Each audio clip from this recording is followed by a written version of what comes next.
My husband's affair partner did not just crash my daughter's 7th birthday party. She confidently strolled into our exclusive country club wearing a silk designer dress, carrying a luxury gift bag, and kissed him right in front of his corporate colleagues. She smiled at me fully, believing she held all the cards and had finally claimed him publicly. What she did not know was that as a forensic accountant, I had already tracked every stolen penny, and she was walking blindly into a financial trap that would cost them both everything. I am Claire, 33 years old, and somehow still amazed by the sheer arrogance of a woman who thinks sleeping with a married man makes her invincible. Before I continue this story, let me know where you are watching from in the comments below. Hit like and subscribe if you have ever had to stand your ground and smile while planning the ultimate legal revenge against those who betrayed you. The afternoon sun was streaming through the floor-to-ceiling windows of the Oakwood Country Club ballroom. We were celebrating my daughter Lily turning 7. Children were running around the patio completely oblivious to the adults mingling inside. It was supposed to be a flawless afternoon. Gavin, my husband of 8 years, was holding court near the open bar. He was a regional sales director for a massive tech firm, and he treated our daughter's birthday more like a networking event. He stood there in his crisp navy blazer, laughing loudly, surrounded by his vice president and several key clients he had invited to show off his perfect family man image. I was standing near the dessert table, arranging the party favors, when the heavy oak double doors of the ballroom swung open. The music playing over the speakers seemed to fade as a woman walked in. It was Sienna. She was 26 years old, Gavin's administrative assistant, and the woman he had been secretly sleeping with for the past 9 months. She did not try to blend in. She wore a striking emerald green silk wrap dress that was entirely inappropriate for a children's afternoon party. Her heels clicked sharply against the hardwood floor. In her hands, she carried a sleek black luxury gift bag with a gold ribbon. I watched her with the calculated precision of someone who had spent the last 3 months gathering airtight evidence of their affair. Sienna bypassed the balloon arch. She bypassed the children getting their faces painted. She ignored the gift table meant for Lily. Instead, she locked eyes with Gavin from across the room and walked in a straight, deliberate line right toward him. The conversations around the bar began to die down. The tech executives, men who worked with Gavin and knew exactly who Sienna was in the office, stopped talking and stared. Gavin had his back to the doors. He was mid-sentence laughing at a joke his boss had just made when Sienna reached him. She placed a manicured hand squarely on his shoulder, turning him around. Before Gavin could even process her face, Sienna leaned in and kissed his cheek. It was not a brief, polite greeting. It was an intimate, lingering kiss right in front of his vice president. She smiled up at him, her voice perfectly clear in the sudden quiet of the room. "I brought you something special," she said, holding up the luxury bag. "You work so hard for everyone else. I wanted to make sure someone celebrated you today." The color completely drained from Gavin's face. His tan seemed to vanish, replaced by a sickening shade of pale gray. He looked frantically around the room, his eyes darting to his boss, then to his colleagues, and finally landing on me by the dessert table. Total panic set in. He grabbed Sienna by the elbow, his grip tight enough to make her WCC, and pulled her a few steps away from the group. "What are you doing here?" he hissed, his voice a furious whisper that carried clearly in the silent room. "I told you today was for Lily. You need to leave right now." Sienna yanked her arm out of his grasp. She did not look embarrassed at all. She looked defiant. She stood her ground, her chin raised, looking around the room as if assessing her new kingdom. "Why should I leave?" she countered loudly. "We are tired of hiding. Gavin, you said yourself you were suffocating in this fake life. I belong here just as much as she does." Sienna pointed a sharp finger directly at me across the room. The guests gasped in unison. The clinking of glasses stopped completely. All eyes shifted from Sienna and Gavin directly to me. They expected me to burst into tears. They expected me to run out of the room or scream. I did none of those things. I simply wiped a smudge of frosting off my fingers with a napkin, took a deep breath, and prepared to burn his entire world down to the ground. I tossed the crumpled napkin onto the dessert table, my expression entirely unreadable. Gavin was still standing near the bar, his hand gripping Sienna by the arm, his eyes pleading with me silently from across the room. I knew that look. It was the look he used when he overspent on our joint accounts and needed me to fix the budget. He was silently begging me to sweep this massive humiliation under the rug, to usher this woman out the back door, and to save his precious corporate reputation in front of his boss and colleagues. I did not give him the satisfaction of a response. I turned my back on them and walked purposefully toward the elevated platform where the hired entertainment was set up. My heels clicked rhythmically against the hardwood, matching the steady, calm beating of my heart. I was not operating on anger. I was operating on cold, calculated precision. I bypassed the scattered groups of frozen guests stepping up the 2 small stairs to the DJ booth. The young DJ wearing a polo shirt with the club logo looked absolutely terrified as I approached him. He had been playing an upbeat pop song, but his hands were hovering nervously over his mixing board. I leaned in and looked him dead in the eye. "Cut the music," I instructed quietly. He did not hesitate. He slid the master fader all the way down. The sudden silence in the massive ballroom was deafening. The upbeat bass was instantly replaced by the nervous shifting of feet, the clinking of ice and half-empty glasses, and the heavy, uncomfortable breathing of over 100 guests waiting for a disaster to unfold. I reached over the DJ console and unclipped the wireless microphone from its stand. I turned around to face the room. I held the microphone up and tapped the top of it twice with my index finger. Thud thud. The sound echoed sharply through the high ceilings of the Oakwood Country Club, cutting through any remaining whispers. Every single face in the room turned directly toward me. I looked out over the sea of Gavin's co-workers, our supposed friends, and the country club elite.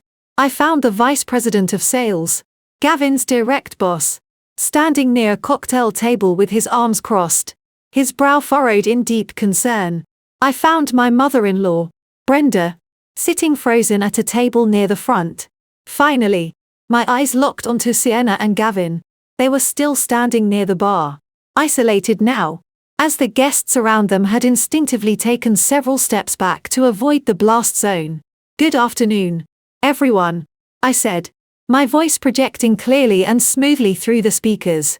"Thank you all for joining us to celebrate Lily turning 7 today. She is currently having a wonderful time in the arcade room, completely unaware of what is happening out here, which is exactly how I planned it. As you can all see, we have had an unexpected arrival."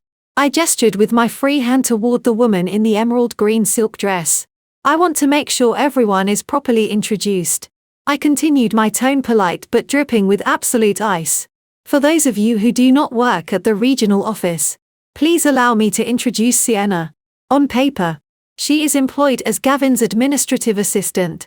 She handles his schedule, his coffee orders, and his dry cleaning. However, she is clearly a highly dedicated employee who goes above and beyond her job description. In fact, for the last 9 months, she has also been functioning as his late-night assistant, hotel companion, and the primary recipient of his marital affection." A collective gasp ripped through the ballroom.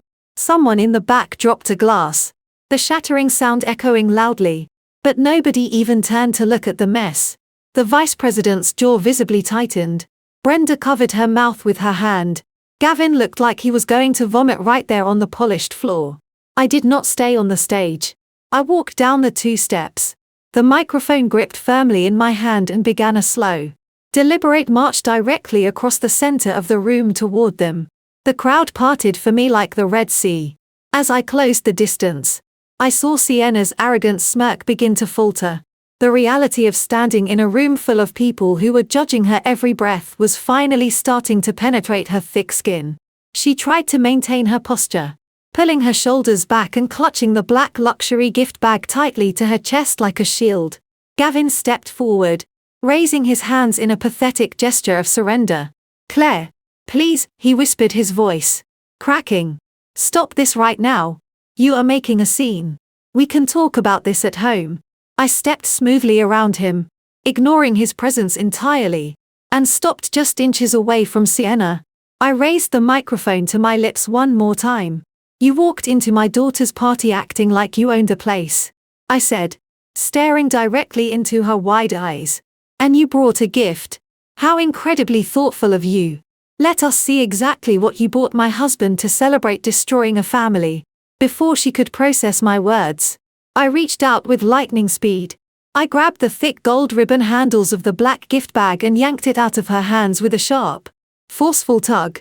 Sienna let out a startled squeak, her hands flying up defensively as I claimed the bag. I pulled the bag toward my chest, feeling the heavy, expensive weight of the box inside.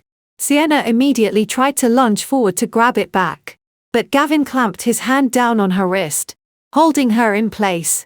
He was sweating profusely now, his tailored suit suddenly looking completely suffocating under the bright ballroom lights. I reached into the bag and pulled out a polished mahogany wooden box. The name printed in crisp gold lettering on the lid made a few of the older executives in the front row murmur in immediate recognition. Pate Fipe. I popped the brass latch and flipped the heavy lid open. Resting on a bed of cream-colored velvet was a stunning rose gold timepiece. It was an exquisite watch. The exact kind of status symbol men like Gavin obsessed over but could never actually afford on a mid-level director salary. I held the open box up high so the guests could see the polished metal catching the light from the crystal chandeliers overhead. A $40,000 watch, I said, making sure my voice carried clearly through the microphone to every single corner of the ballroom. I turned my attention back to Sienna. She had recovered from the initial shock of me snatching the bag and had shifted right back into her defensive arrogance. She crossed her arms tightly over her chest, jutting her chin out proudly as she glared at me. Yes, she said, her voice loud enough for the quiet crowd to hear without needing a microphone. He deserves it. Gavin works himself to the bone for this family. And he deserves a woman who actually appreciates his value. A woman who treats him like a king instead of just a walking paycheck. You never appreciated him, Claire. I nodded slowly, allowing her bold words to hang in the tense, suffocating air of the country club. I closed the wooden watchbox with a sharp echoing snap. I completely agree with you, Sienna, I replied smoothly. A man who works that hard certainly deserves to be treated like royalty.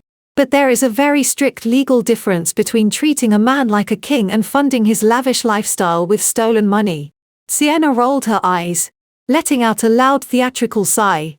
Oh, please, she scoffed, shifting her weight onto one foot. Do not try to act like you are the only one with money in this room. Just because you have your little accounting firm does not mean I cannot afford nice things for the man I love. I saved up my own corporate bonuses for that watch. I smiled. It was the first genuine smile I had shown all afternoon. And it made Gavin physically take a large step backward. I did not argue with her. Instead, I looked over the heads of the crowd and caught the eye of the DJ. He was still standing frozen behind his mixing board, waiting for my specific cue. I gave him a curt definitive nod. Behind me, covering the entire back wall of the ballroom, was a massive projection screen. For the first hour of the party, it had been displaying a looped video slideshow of Lily growing up, smiling baby pictures, first steps, family vacations in the sun. The screen suddenly went pitch black. A second later, the projector fled back to life, flooding the darkened room with a stark, blinding white light. The image on the screen was no longer a picture of my beautiful daughter. It was a highly magnified, high-resolution scan of a monthly credit card statement. The entire crowd shifted forward, people leaning in and squinting to read the massive black numbers projected on the wall. I walked toward the screen and pointed up at the corporate header. I run a forensic accounting firm, I said into the microphone, my voice echoing with absolute unwavering authority. My entire career is built on tracking missing money, exposing financial fraud, and finding the exact paper trails that liars try so desperately to hide. Did you really think you could clone a corporate credit card from my own business without me noticing the massive discrepancy? I walked the crowd through the financial document like I was presenting a major case to a federal grand jury. I pointed to a specific line item highlighted in bright neon yellow near the bottom of the bank statement.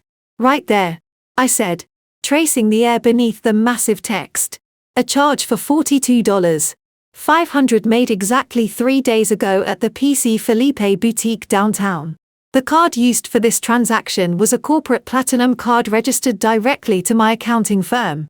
A card that Gavin secretly cloned and handed over to you, Sienna, so you could play the role of the wealthy, generous girlfriend in front of his friends. The room erupted into completely shocked whispers. The vice president of sales took his glasses off, rubbing the bridge of his nose in sheer professional disbelief. Gavin was violently shaking his head, his hands raised in a pathetic attempt to deny the massive evidence projected on a 20-foot screen right behind him. Sienna looked at the glaring screen, then down at her manicured hands, the color finally draining from her cheeks as the brutal reality of the situation hit her. She had not just crashed a birthday party, she had just publicly confessed to possession of stolen property purchased through corporate credit card fraud. And I was just getting started. Gavin could see his entire professional and personal life disintegrating on that 20-foot screen. He lunged forward and grabbed the microphone from my hand. I let him take it. I actually wanted him to take it. I wanted the entire room to hear the exact pitch of his desperation. He let out a loud, forced chuckle that sounded completely hollow in the vast ballroom. He wiped a thick bead of sweat from his forehead and turned to face his colleagues, specifically making eye contact with his vice president in a desperate bid for male solidarity. "Look everyone," Gavin said, his voice pitching an octave higher than normal. "I know exactly how this looks, but I promise you this is just a massive misunderstanding. Claire has been working herself to the absolute bone lately. You all know how stressful tax season is for accountants running their own firms. She has been pulling 80-hour weeks barely sleeping. And honestly, the stress has made her a little paranoid. She sees financial conspiracies everywhere right now. She is just overworked and clearly not in her right mind today. We should really be getting her some help instead of staring at her." Gavin gestured weakly toward Sienna, who was still staring in horror at the giant bank statement projected on the wall. "Sienna is just my assistant," he continued, his tone dripping with fake sympathy and forced casualness. "She was simply running an errand for the regional office. That watch is a retirement gift for our senior director in Chicago. I asked her to pick it up and keep it safe until we fly out next week. She is literally just a corporate courier dropping off a company gift."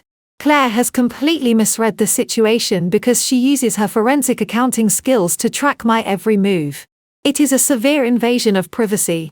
Frankly, born out of her extreme anxiety. He took a step closer to his colleagues, lowering his voice as if confiding in them, though the microphone broadcasted every single word across the room. "You guys know me," he pleaded, placing a hand over his heart. "I am a family man. I would never do something like this to my wife or my daughter. Claire has struggled with these delusions before. She gets these wild ideas in her head and twists completely normal business expenses into crazy accusations. The corporate card was just a mix-up with the billing department. A simple administrative error that my lovely but currently very confused wife has blown completely out of proportion in front of all our closest friends." Sienna whipped her head around to look at Gavin. The shock on her face was instantly replaced by a deep fiery indignation. Just 2 minutes ago, they were the star-crossed lovers ready to conquer the world together. Now Gavin was publicly demoting her to a glorified delivery girl just to save his own skin. Her jaw literally dropped. She opened her mouth to argue to defend the romantic fantasy she had built in her head, but Gavin shot her a venomous, threatening glare that practically ordered her to shut up and play along with his desperate lie. I stood completely still, watching him dig his own grave deeper and deeper. Gaslighting is a fascinating defense mechanism to observe in real time. Instead of admitting fault, the narcissist will always try to convince the victim and everyone watching that the victim is actually losing their grip on reality. He was heavily banking on the tired old stereotype of the hysterical jealous wife. He thought if he spoke with enough false confidence, his corporate buddies would rally around him and dismiss my hard evidence as a clerical error fueled by feminine emotion. The crowd, however, was not buying a single word of it. The vice president did not nod in agreement. He simply stared at Gavin with cold, hard, unblinking judgment. The numbers on the screen behind us were absolute. A forensic audit does not have anxiety. A bank statement does not suffer from paranoia or sleep deprivation. The date, the time, the exact dollar amount, and the vendor were all documented right there in high-resolution black and white. Gavin was flailing, throwing out desperate lies just to see what would stick, and it was entirely pathetic to witness. I did not raise my voice to interrupt him. I simply waited for him to run out of breath. When his nervous laughter finally died out and the heavy, suffocating silence returned to the ballroom, I took one deliberate step forward. I held my hand out, palm facing up, silently demanding the microphone back. Gavin hesitated, his knuckles turning white as he gripped the plastic handle. Under the intense scrutiny of 100 silent guests, he slowly handed it over. His chest was heaving. He had played his best card, the crazy wife defense, and it had failed spectacularly. Now it was time for the next phase of this very public, undeniable audit. I wrapped my fingers around the cool plastic of the microphone. I did not immediately raise it to speak. I simply let the crushing weight of Gavin's failure settle over the room. Before I could deliver my next piece of evidence, a harsh, grating voice shattered the quiet. "That is quite enough, Claire." The crowd parted once more. My mother-in-law, Brenda, marched forward. She wore her signature pearls and a tight, defensive scowl. Brenda was a woman who valued public perception above all else. She desperately maintained the illusion of old money wealth despite the fact that she was financially sinking. She stepped right beside Gavin, placing a protective maternal hand on his arm, and glared at me with absolute venom. "You should be deeply ashamed of yourself." She hissed, her voice loud enough to carry without any amplification. "Humiliating your husband in front of his respected colleagues. Ruining my granddaughter's beautiful birthday party just to stroke your own vindictive ego. You have always been a cold, calculating woman." I lowered the microphone slightly, giving her the floor. I wanted every single person in this country club to hear the exact twisted logic this family operated on. "Do not look at my son like he is some kind of monster," Brenda announced, turning slightly to address the staring guests. She then pointed a manicured finger directly at my chest. "If you want to know why Gavin sought comfort in someone else's arms, you only have to look in the mirror. You drove him to this." I kept my expression entirely neutral. "I drove him to commit corporate credit card fraud." "Brenda?" I asked calmly, my voice projecting evenly through the room. "You drove him away," she snapped back, her voice rising to a shrill pitch. "You are not a real wife. You are a machine. Even when you were 7 months pregnant with Lily, you were completely checked out of your marriage, sitting at that dining room table until 2 in the morning, crunching numbers like a robot. You barely even looked at him. You never went to his company dinners. You never supported his networking. You just sat there staring at your spreadsheets while he was forced to attend important events all by himself. He was lonely. A man needs warmth, Claire. A man needs a woman who actually pays attention to him, not someone who treats her marriage like a sterile business transaction." Her words hung heavily in the air. A few of the older guests shifted uncomfortably. Brenda was playing the oldest, most misogynistic card in the deck.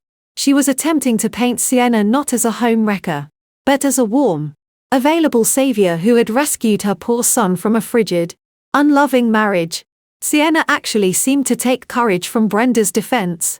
She stood up a little straighter, stepping closer to Gavin, trying to embody the supportive partner Brenda was describing. What Brenda conveniently left out of her dramatic speech was the harsh reality of our past. I let my mind flash back to those long nights she so viciously referenced. I remembered being heavily pregnant, my back aching constantly, my ankles swollen, staring at my laptop screen until my vision blurred. I was not working those insane 80-hour weeks because I loved spreadsheets more than my husband. I was working them because I was the sole breadwinner keeping a roof over our heads, while I was building my accounting firm from the ground up to secure our family's future. Gavin was out playing the big shot. The company dinners and networking events Brenda mentioned were actually lavish nights out at expensive steakers and high-stakes poker games. He was dropping thousands of dollars. We did not have to impress people who did not care about him. He was out partying, living the life of a carefree bachelor while his pregnant wife stayed home and desperately tried to untangle the massive financial disaster he was secretly creating. I carried the entire weight of our survival on my shoulders while he played the victim. I looked at Brenda feeling a deep, profound pity for her delusion. She had spent her entire life enabling Gavin's reckless behavior, making excuses for his massive failures and blaming everyone else for his shortcomings. She was doing it right now in front of his boss and his peers, completely blind to the trap she was walking right into. "So," I said slowly, bringing the microphone back up to my mouth. The ballroom went dead silent again. "You are saying that Gavin's infidelity is my fault because I worked too much during my 3rd trimester? That I was a cold, absent wife because I spent all night crunching numbers?" "Yes," Brenda declared proudly, lifting her chin in defiance. "Any real woman would have put her husband first." I nodded, a cold, sharp smile finally forming on my lips. "Then I suppose we should talk about exactly what I was working so hard to pay for." Brenda blinked, her perfectly sculpted eyebrows drawing together in a rare moment of genuine confusion. She had expected me to cower, to cry, or to apologize for my supposed marital failures in front of her high society peers. Instead, I stood completely grounded, holding the microphone with the steady, unyielding hand of a woman who held all the receipts. I turned my gaze from Brenda to the rest of the room, specifically locating the table where several of her wealthy tennis-playing friends were seated watching us with wide eyes. I did not spend those nights crunching numbers because I wanted to avoid my husband. I stated clearly, my voice ringing with absolute certainty over the speakers. I spent those nights desperately trying to untangle a massive web of offshore accounts, maxed out credit cards, and hidden personal loans, while I was in my 3rd trimester trying to prepare a nursery for our daughter and trying to keep my blood pressure down. I discovered that Gavin had secretly racked up $150,000 in sports betting debt. A collective intake of breath swept through the entire ballroom. Gavin physically recoiled as if I had reached out and struck him across the jaw. He opened his mouth to deny it, to spin another frantic lie, but the sheer naked terror in his eyes betrayed him instantly. He was not out networking with important clients to build a future for us. I continued, my eyes locking purposefully onto the vice president of sales. The executive was now staring at Gavin with overt disgust, clearly re-evaluating every expense report Gavin had ever submitted. He was borrowing money we did not have to cover his massive losses. The bookies and creditors were threatening to put a lien on our family home, the home I had put the entire down payment on with my own savings. I worked myself to the bone, risking my own health and the health of my unborn child to bail him out of a financial hole that would have destroyed us completely. I then slowly turned my attention back to Brenda. Her jaw was tight, and the arrogant tilt of her chin had begun to waver. She glanced nervously toward her country club friends, sensing the immense danger her carefully crafted social image was now in. "And since we are on the topic of my financial contributions to this family," I said, taking a deliberate step toward her, "we should also discuss why I had to take on extra corporate clients the following year. You see, Brenda loves to entertain all of you here at the Oakwood Country Club. She loves to project the image of a comfortable, affluent matriarch who comes from old money. But 3 years ago, while she was busy criticizing my parenting skills and complaining about my work schedule, she was secretly facing total financial ruin." Brenda let out a sharp gasp, her hand flying up to clutch her pearl necklace, as if she could choke the words back down my throat. "Do not you dare," she hissed, her voice trembling with sudden raw panic. I ignored her completely and spoke directly to her horrified friends. 3 years ago, Brenda received a final notice of foreclosure on her beautiful Florida townhouse. She had defaulted on her mortgage for 8 consecutive months because she had blown through her savings trying to maintain a luxury lifestyle she could no longer actually afford. She came crying to my husband, begging for a bailout. But of course, Gavin had absolutely $0 to his name after his own gambling disaster. The silence in the ballroom was profound and heavy. You could hear the faint hum of the air conditioning unit above us. The elite members of the country club women who had just moments ago nodded sympathetically at Brenda's vicious defense of her son were now staring at her with wide judgmental eyes. In their shallow world, nothing was more shameful than faking wealth and facing foreclosure. "So, who do you think paid the bank to stop that foreclosure?" I asked the room, my tone laced with cold, Biting sarcasm. Who do you think handed over the massive lump sum to save her precious vacation home from being auctioned off on the courthouse steps? It was not Gavin. It was. And it certainly was not any of her wealthy friends. It was the cold, calculating robot who worked 80-hour weeks. I bailed out your son, Brenda. And then I bailed you out. I paid for the roof over your head. Brenda's face flushed a deep, humiliating shade of crimson. The fake wealthy facade she had spent decades meticulously building shattered into a million unfixable pieces right there on the polished hardwood floor. Her friends leaned away from her, whispering rapidly to one another. Sienna watched this entire exchange with mounting horror. The narrative she had been sold, the wealthy executive with the rich family, was crumbling before her eyes. She was not the prize-winning mistress of a powerful man. She was the side piece of a broke gambler. Desperation is a dangerous thing. And seeing Gavin lose all his power, Sienna decided to play the final, most desperate card she had. Sienna watched the absolute destruction of Brenda's social standing with wide, calculating eyes. She realized the wealthy, powerful family she thought she was marrying into was actually drowning in debt that I completely controlled. But instead of running for the exit like a rational person, Sienna doubled down. She was a woman who had invested 9 months into destroying a marriage, and she was not about to walk away empty-handed. She took a bold step forward, physically placing herself between me and Gavin. She lifted her chin, her emerald green dress shimmering under the bright chandeliers, and deliberately placed both of her hands flat over her stomach. The gesture was universal, and the collective intake of breath from the country club guests confirmed that everyone in the room knew exactly what she was about to say before she even opened her mouth. "You can wave your bank statements around all you want," Claire Sienna said, her voice dripping with a sickly sweet arrogance. "You can brag about paying off debts and buying houses, but none of that matters anymore. Money cannot buy the one thing Gavin has always truly wanted. Money cannot buy him a real family."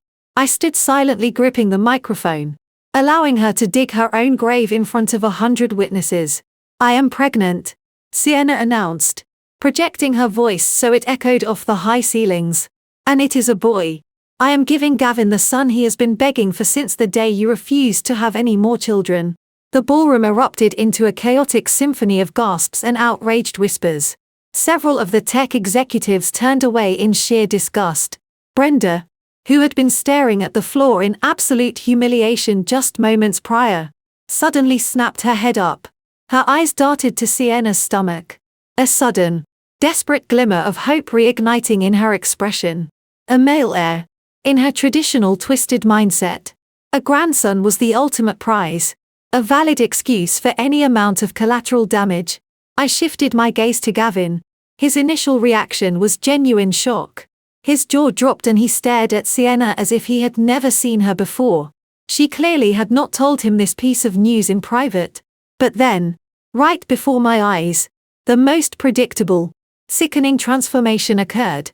The sheer terror of being exposed as a fraud melted away instantly, replaced by the overwhelming narcissistic pride of a man who believed his legacy was magically secured. He puffed out his chest, adjusting the lapels of his navy blazer.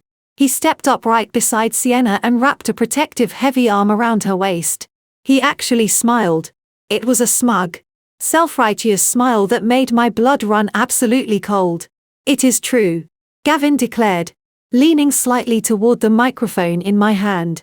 "We were going to wait to tell everyone. But Sienna is right. I am finally getting a son. A boy who can carry on my family name. Something you made very clear you were never going to give me, Claire." He looked out at the crowd, attempting to rally his colleagues once again. "A man needs a legacy," he reasoned, his tone sickeningly earnest. "I love Lily. I really do.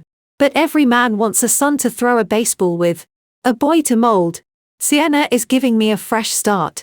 A real future." Sienna smirked at me, radiating a toxic, triumphant energy. She genuinely believed this pregnancy was an impenetrable shield. "You need to step aside, Claire," she commanded, stepping closer to me. "The marriage is over. Gavin and I are starting our lives together. We need the family home. We need the space for the baby. It is time for you to pack your bags." Take Lily. And leave quietly so Gavin can focus on his new family. You have your accounting firm. You will be fine. Let him be happy. She spoke with the absolute entitlement of a woman who thought she had just checkmated a grandmaster. She believed that parading a pregnancy in front of my face would break my spirit, force me into submission, and guarantee her a luxurious life in my $2 million home. She thought a baby was an automatic deed to my property. I did not shed a single tear. I did not drop the microphone. I looked at Gavin's smug face and then at Sienna's triumphant smirk. I felt a profound, almost peaceful clarity. They had just handed me the final piece of the puzzle. They had just publicly declared their intention to steal my assets to fund their new life. I smiled at her. It was a slow, predatory smile. You want the family home, Sienna? I asked calmly. She nodded confidently. It is only fair. Before I could deliver the crushing reality of her housing situation, a deep booming voice echoed from the back of the crowd, cutting through the tension like a massive steel blade. The booming voice that cut through the tension like a massive steel blade belonged to Gavin. In a sudden surge of adrenaline, he had stepped forward, completely abandoning his defensive posture. The sudden shift in his demeanor was jarring. Just minutes ago, he was a sweating, panicking mess, desperately trying to convince his vice president that I was suffering from a mental breakdown. But the public announcement of a male heir had completely rewired his brain. The nice guy act, the panicked husband routine, the desperate apologies, they all vanished instantly. In their place stood a man utterly intoxicated by his own perceived power and entitlement. He looked around the ballroom, no longer seeking approval from his corporate colleagues, but demanding their submission to his new reality. He reached out and pulled Sienna tightly against his side. A public claiming of his new prize. We are done. Claire. Gavin announced, his voice echoing loudly off the crystal chandeliers. I want a divorce. I am not hiding anymore. And I am not apologizing for choosing my own happiness. The sheer audacity of his statement sent a tangible shockwave through the room. He was standing at our daughter's 7th birthday party, surrounded by our closest friends and family, boldly declaring his infidelity as if it were a badge of absolute honor. He looked down at me with a mixture of pity and overt contempt. You forced my hand, he continued, his tone shifting into the smooth, rehearsed cadence of a corporate boardroom negotiation. You prioritized your spreadsheets over our marriage. You emasculated me at every single turn with your obsession with financial control. Sienna treats me with the respect a man truly deserves. And now she is giving me the son I have always wanted. So, we are going to end this today cleanly and efficiently. You can keep playing the victim in front of everyone if it makes you feel better. But I am taking exactly what I am legally owed. I tilted my head slightly, watching his fragile ego inflate like a hot air balloon. And what exactly do you think you are owed, Gavin? I asked, my voice completely calm and devoid of the hysteria he so desperately wanted to provoke. He smirked a cruel, highly satisfied expression that twisted his handsome features into something ugly and unrecognizable. First of all, he stated with booming confidence, I am taking half of your accounting firm. A fresh wave of gasps rippled through the crowd. Several of my own clients who were in attendance exchanged bewildered glances. I raised an eyebrow, but did not interrupt his monologue. You built that business during the course of our marriage. Gavin lectured loudly as if he were explaining basic arithmetic to a slow child. That makes it a marital asset under state law. And let us be completely honest with everyone standing here today. You never would have landed half of your high-profile corporate accounts if I had not brought them to you through my extensive networking channels. I provided the social capital. I provided the emotional support while you worked those crazy late hours. I am legally entitled to 50% of its total valuation. And my legal team will make absolutely sure I get every single cent. Sienna nodded enthusiastically beside him, her eyes gleaming greedily at the prospect of cashing in on a successful firm she had absolutely nothing to do with. But he was far from finished. Gavin pointed a firm finger toward the hardwood floor, gesturing to the metaphorical foundation of our life. And then there is the family home, he declared. Our house is currently valued at over $2 million. since Sienna and I are starting a brand new family. And we have a son on the way. We are going to need proper space to raise him. I am forcing the immediate sale of the house. We will split the equity right down the middle. Sienna and I have already been looking at a beautiful 6-bedroom mansion in the northern suburbs. You and Lily can take your half of the cash and downsize to a nice condo closer to your downtown office. It makes the most logical practical sense for everyone involved. He crossed his arms over his chest. Standing tall, broad, and victorious, he had laid out his master plan in front of 100 silent witnesses, fully convinced that his rudimentary internet search understanding of divorce law made him invincible. He honestly believed that simply because he had decided to leave, he dictated the absolute terms of the surrender. He thought he could walk away from the burning wreckage of our marriage with a massive cash payout, a brand new obedient family, and a luxury suburban estate funded entirely by my decade of relentless hard work. He looked at me eagerly, expecting tears. He expected me to fall apart and beg him to reconsider his harsh terms. He wanted to break me publicly to assert his absolute dominance and walk out of that exclusive country club as the undeniable winner. I stood perfectly still, letting his ridiculous, legally ignorant demands settle over the stunned crowd. I did not scream. I did not throw my microphone. I just smiled because the trap was fully set and he had just stepped perfectly into it. Gavin was waiting for my tears. But before I even had to open my mouth to dismantle his ridiculous fantasy, someone else decided to step into the ring. From the back of the silent ballroom, a slow, deliberate clapping began. The sharp sound of hands striking together echoed rhythmically, cutting through Gavin's triumphant aura. The crowd parted once more, and my brother-in-law, Andre, stepped forward. Andre was a 38-year-old African-American man who commanded respect the second he entered any room. He was married to my younger sister, but more importantly, for this exact moment, he was one of the most ruthless and highly sought-after corporate and divorce attorneys in the state. He walked with the relaxed predatory grace of a man who spent his entire career destroying arrogant people in courtrooms.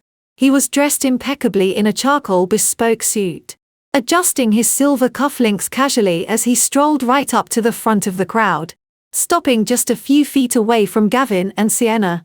That was quite a speech, Gavin, Andre said, his deep, resonant voice carrying effortlessly without the need for a microphone. I give it an 8 out of 10 for sheer dramatic flair, but I have to give it an absolute 0 for legal accuracy. Gavin immediately stiffened. He had always been deeply intimidated by Andre. At family holiday gatherings, Gavin would constantly try to boast about his regional tech sales, while Andre would simply nod politely, fully aware that his hourly billing rate was more than Gavin made in a month. Now standing face to face in front of everyone, the power dynamic was undeniable and heavily skewed. "What are you doing, Andre?" Gavin snapped his voice, completely losing that booming confidence from a moment ago. "This is a private marital matter between me and Claire. You have absolutely no business stepping into this. Stay out of it." Andre chuckled, a rich, genuine sound that made Gavin flush with sudden anger. "Actually, Gavin, I have every business stepping into this," Andre replied smoothly, slipping one hand into his tailored trouser pocket. "You see, when you stand in a room full of country club guests and loudly declare your intention to seize half of my sister-in-law's corporate assets and force the sale of her home, it stops being a private family matter. It becomes a highly public declaration of financial intent. And since I am the lead legal counsel for Claire's accounting firm, not to mention her family, I feel a professional obligation to stop you from embarrassing yourself any further." Sienna glared at Andre, stepping even closer to Gavin's side, as if to physically shield him from the legal onslaught. "Gavin knows exactly what he is talking about," she interjected defensively, her voice shrill. "He is legally entitled to half of everything they built together. We are going to court and we are going to win big. You cannot just intimidate us." Andre slowly turned his gaze to Sienna, looking at her with a mixture of pity and sheer professional boredom. He did not raise his voice, but his words carried the lethal weight of absolute legal authority. "Sienna, was it?" he asked politely. I highly recommend you let the adults finish talking before you start spending money that simply does not exist. He turned his attention back to Gavin, his expression hardening into cold stone. Gavin, my man, did you hit your head and suffer a severe bout of amnesia recently?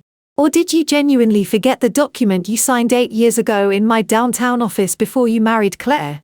Gavin blinked, a flicker of genuine confusion crossing his face before the panic started to aggressively set back in.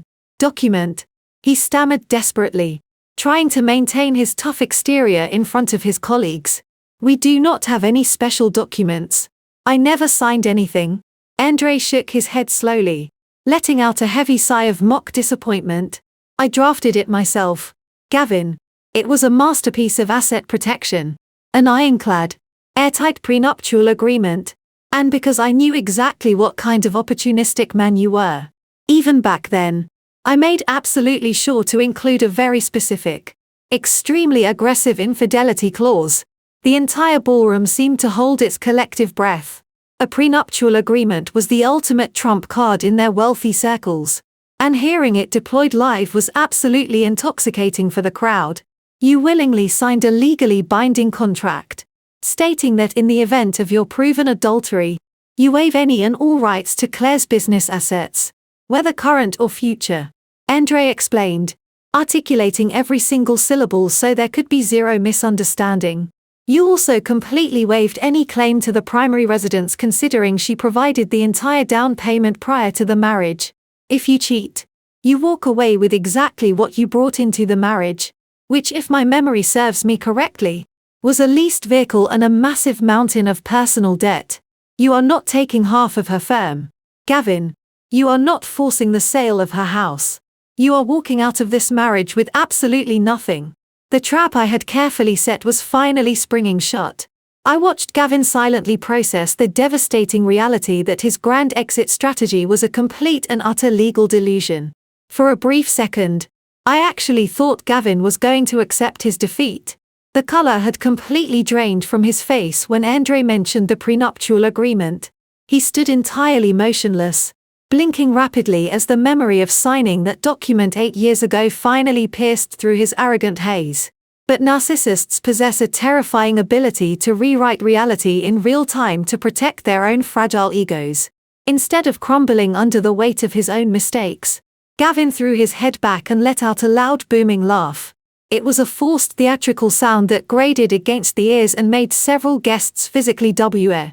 He clapped his hands together slowly, mocking Andre with a condescending smirk. You really almost had me there for a second, Gavin said, shaking his head as if he were dealing with a highly imaginative toddler. I will admit, you sounded very convincing with all that fancy legal jargon. But you are forgetting one massive glaring detail that completely destroys your little contract.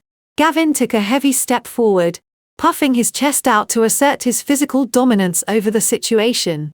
He looked around at his tech colleagues, desperate to prove he was still the smartest and most powerful man in the room. We live in a no-fault divorce state, Gavin announced proudly, emphasizing every single word as if he were dropping a brilliant legal revelation on a room full of amateurs. I spent hours reading up on this online when I realized I needed to leave. Claire, the courts here do not care who slept with who. They do not care about infidelity. The judge does not punish one spouse for finding happiness elsewhere. He turned his attention back to my brother-in-law, his upper lip curling into a sneer of pure, unfiltered disgust. Those ancient infidelity clauses you try to stuff into contracts are completely unenforceable today. They get thrown out of court every single day by judges who actually know the law. So you can take your useless piece of paper and shove it because my affair changes absolutely nothing about the division of marital property. I am still getting my 50%. Gavin was practically vibrating with toxic confidence now. He felt absolutely invincible because he had skimmed a few legal blogs and decided he was fully equipped to go toe-to-toe with a seasoned litigator. But he was not done. He wanted to humiliate Andre publicly just as much as he wanted to hurt me. And honestly, Andre, I am not surprised you do not know how family law actually works. Gavin continued, his voice dripping with venom. You are nothing but a bottom-feeding lawyer who got lucky by marrying Claire's sister. You play dress up in these expensive suits, pretending to be some high-powered corporate bulldog.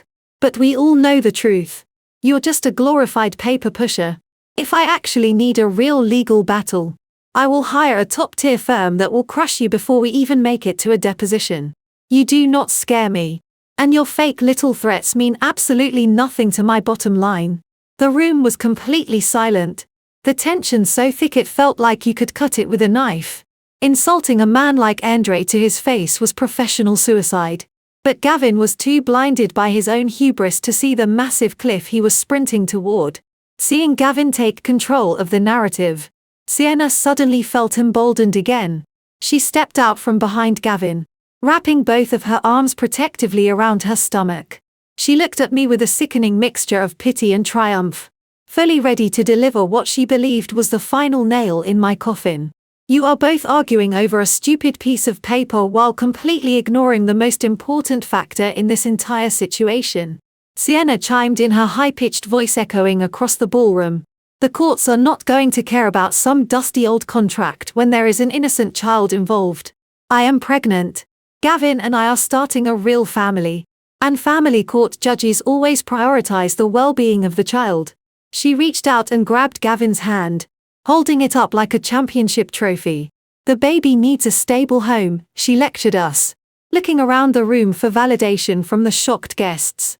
The judge will absolutely mandate that Gavin gets the primary residence for child support purposes. They are not going to force a pregnant woman and a newborn baby into a cramped apartment while the bitter ex-wife gets to live in a $2 million house all by herself. That is just not how the law works. The baby changes everything. We are getting the house. Claire, you can fight it all you want, but the state will always side with the mother of his child. Sienna smiled broadly, thoroughly convinced that her reproductive status had just magically overridden every single property law in the country. She believed she had just presented an unbeatable legal argument. Gavin beamed down at her, clearly thrilled to have a partner who supported his delusion so fiercely. They stood shoulder to shoulder, a united front of profound, staggering ignorance. I did not say a word. I simply turned my head and looked at Andre. My brother-in-law was staring at Gavin and Sienna with a look of absolute fascination. Like a brilliant scientist observing a particularly stupid species of insect right before stepping on it. Andre did not shout. He did not need to. He simply took a slow, deliberate step closer to Gavin, closing the physical distance between them until Gavin was forced to subtly tilt his head up to maintain eye contact. The sheer difference in their presence was undeniable. Gavin was sweating, his face flushed with the toxic combination of adrenaline and absolute ignorance, while Andre stood perfectly relaxed, an apex predator, examining a cornered mouse. Gavin Andre began, his voice dropping an octave, carrying the terrifying calm of a man who held all the executioner's tools. I am going to explain this to you very slowly using very small words so that even a man who gets his legal advice from a Google search can understand. Gavin's jaw clenched tightly. He crossed his arms defensively, trying to physically brace himself against the absolute dismantling that was about to happen. You are correct about exactly one thing, Andre said, holding up a single finger. We do live in a no-fault divorce state. That simply means Claire does not need to prove you are a cheating, lying, financially abusive husband just to file the initial paperwork. The court does not require a reason to dissolve the marriage. That is what no fault means. It is an administrative threshold, not a free pass to behave like a complete sociopath without consequence. Andre lowered his hand, his eyes locking onto Gavin's with intense, unyielding pressure. But what you conveniently failed to read in your frantic internet searches is the doctrine of dissipation of marital assets. Sienna frowned, looking frantically between Gavin and Andre. Dissipation. She echoed the word, sounding foreign and clunky in her mouth. Yes, dissipation. Andre confirmed, not taking his eyes off Gavin. It means that while the court does not care who you slept with, they care very deeply about how you funded that illicit activity. When a spouse takes money that belongs to the marriage, money meant for the mortgage, the groceries, or the child's future, and blows it on a secret second life, the court steps in aggressively. Andre turned his head slightly, projecting his voice so the vice president of sales and the other tech executives could hear every single devastating detail. Gavin here did not just take his mistress out for a few cheap dinners. He siphoned tens of thousands of dollars from joint marital accounts to pay for her luxury lifestyle. He bought designer bags. He paid for weekend getaways at 5-star resorts. And worst of all, he stole a corporate credit card from Claire's accounting firm to purchase a $40,000 watch. Gavin opened his mouth to interrupt, a desperate denial forming on his lips. But Andre shut him down instantly with a sharp raised hand. "Do not speak," Andre commanded. "I am billing this verbal thrashing at $600 an hour. And I expect you to listen." Andre took a step towards Sienna, who instantly shrank back against Gavin's side. "You claimed earlier that the court would give Gavin the family home because you are pregnant," Andre said, shaking his head in sheer disbelief at her audacity. "Let me clarify how the math actually works in reality. Because Gavin deliberately wasted marital assets on his affair, the judge will legally mandate that he repays every single penny back to the marital estate before any division of property even begins." Andre paused, letting the heavy crushing weight of that financial reality settle over them. "You think you are walking away with $500,000 in equity from the house?" Andre laughed, a sharp, bitter sound. "By the time my legal team finishes calculating the total amount Gavin has stolen, embezzled, and dissipated over the last 2 years, his half of the equity will be completely wiped out just to cover his debt to Claire. He will be legally bankrupt before the divorce decree is even signed." Gavin's breathing became shallow and rapid. The smug confidence that had fueled his grand ultimatum was draining away rapidly, replaced by a cold, suffocating terror. He looked at me, his eyes wide and completely devoid of arrogance. "You are not taking half her firm." Andre continued, delivering the final crushing blows with surgical precision. "You are not forcing the sale of the house. You are not taking custody of Lily because we have documented proof of your severe gambling addiction and financial instability. You are going to walk out of this marriage with the clothes on your back and a mountain of court-ordered debt that will garnish your wages for the next 20 years. Andre reached into his breast pocket, pulled out a sleek silver business card, and flicked it casually onto Gavin's chest. It fluttered to the floor, landing near Sienna's designer shoes. "When you finally realize you need actual legal counsel instead of a blog post, Gavin, feel free to call my office, though I highly doubt you will be able to afford my retainer." The silver business card rested on the polished hardwood floor, catching the light from the chandeliers above. Gavin did not reach down to pick it up. He simply stared at it, his chest rising in rapid shallow breaths. The bomb Andre dropped had shattered his illusion of control. He walked into this room believing he was a king, and now he realized he was nothing more than a debtor with a massive legal target on his back. I let him sit in that terrifying realization for a long moment before I turned my attention away from him. I shifted my gaze to the woman standing by his side. Sienna watched the exchange between Gavin and Andre with mounting panic. She waited for Gavin to step up to shout Andre down to prove he was the powerful executive she conquered. But Gavin was silent, thoroughly defeated. I took a deliberate step toward her. "Tell me, Sienna," I asked, my voice calm, cutting through the heavy silence of the ballroom. "How are you enjoying the view from that luxury downtown condo and the new white Mercedes SUV you parked by the front entrance today? Does it handle well on the highway?" Sienna blinked, caught off guard by the sudden pivot. She looked at Gavin, then back at me. Her survival instinct kicked in, and she fell back on the only defense mechanism she had left: pure arrogance. She straightened her posture, pulling her shoulders back to accentuate her emerald silk dress. "I love them," Sienna stated proudly, her voice echoing in the room. "The view from the 30th floor is breathtaking, and the car drives like a dream." Gavin wanted to make sure I was comfortable. He wanted his son to grow up in a safe, high-end neighborhood. He bought me those things because he cares about providing for his family. Something you clearly know nothing about. She smiled broadly, attempting to reclaim the high ground in front of the silent guests. She genuinely believed those luxury items validated her position. She thought they were physical proof that Gavin loved her more than he loved me. I nodded slowly. letting her boast hang in the tense air. Several of Gavin's co-workers were looking at each other in sheer disbelief. They knew Gavin's salary could not support a $2 million family home, a massive gambling debt, and a high-rise downtown penthouse all at once. But, I repeated the word slowly, tasting the ignorance in it. That is a very interesting choice of vocabulary. Sienna. It implies permanence. It implies your name is actually on a deed or a vehicle title. It implies actual ownership. Let me ask you a very simple question. Did you ever bother to read the paperwork when Gavin handed you those keys?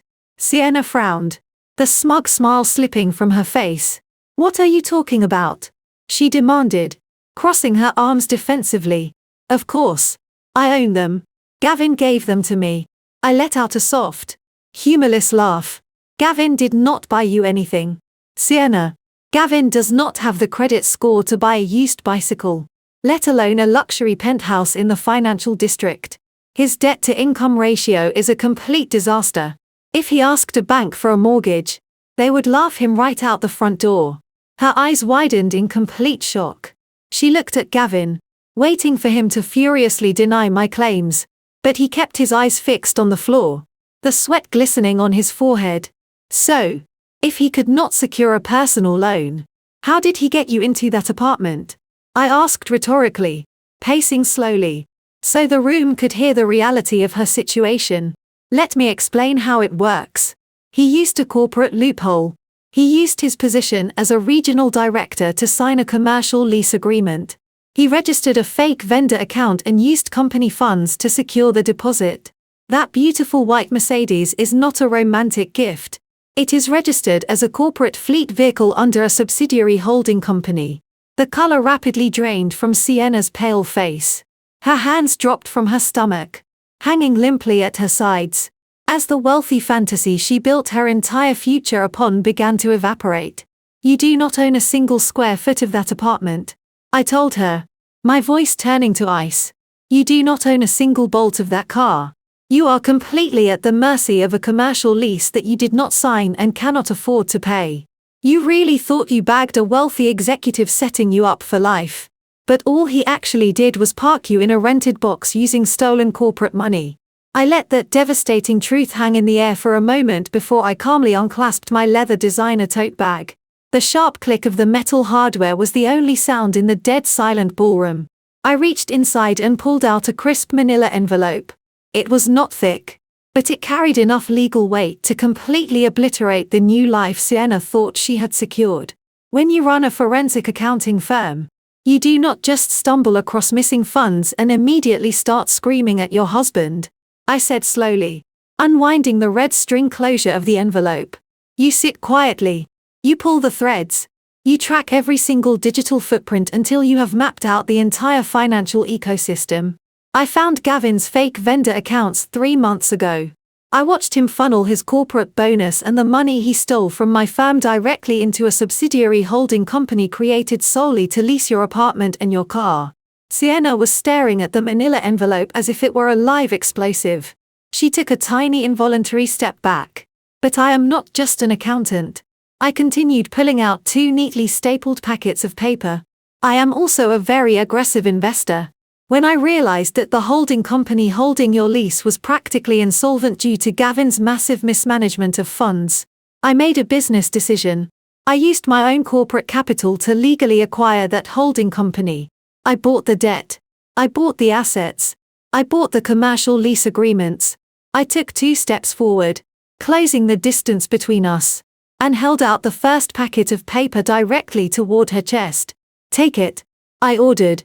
Sienna hesitated, her hands visibly shaking before she slowly reached up and took the documents. Her eyes darted rapidly across the bold black text at the very top of the page. As the new primary shareholder of the holding company, I am officially your landlord, I announced, ensuring my voice reached the back of the room where Gavin's boss was standing in stunned silence.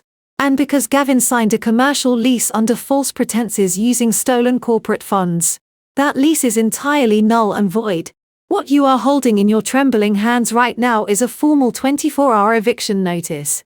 Sienna gasped, the paper crinkling sharply in her grip. You cannot do this. she whispered, her voice cracking under the immense pressure of her collapsing reality. I am pregnant. You cannot throw a pregnant woman out on the street.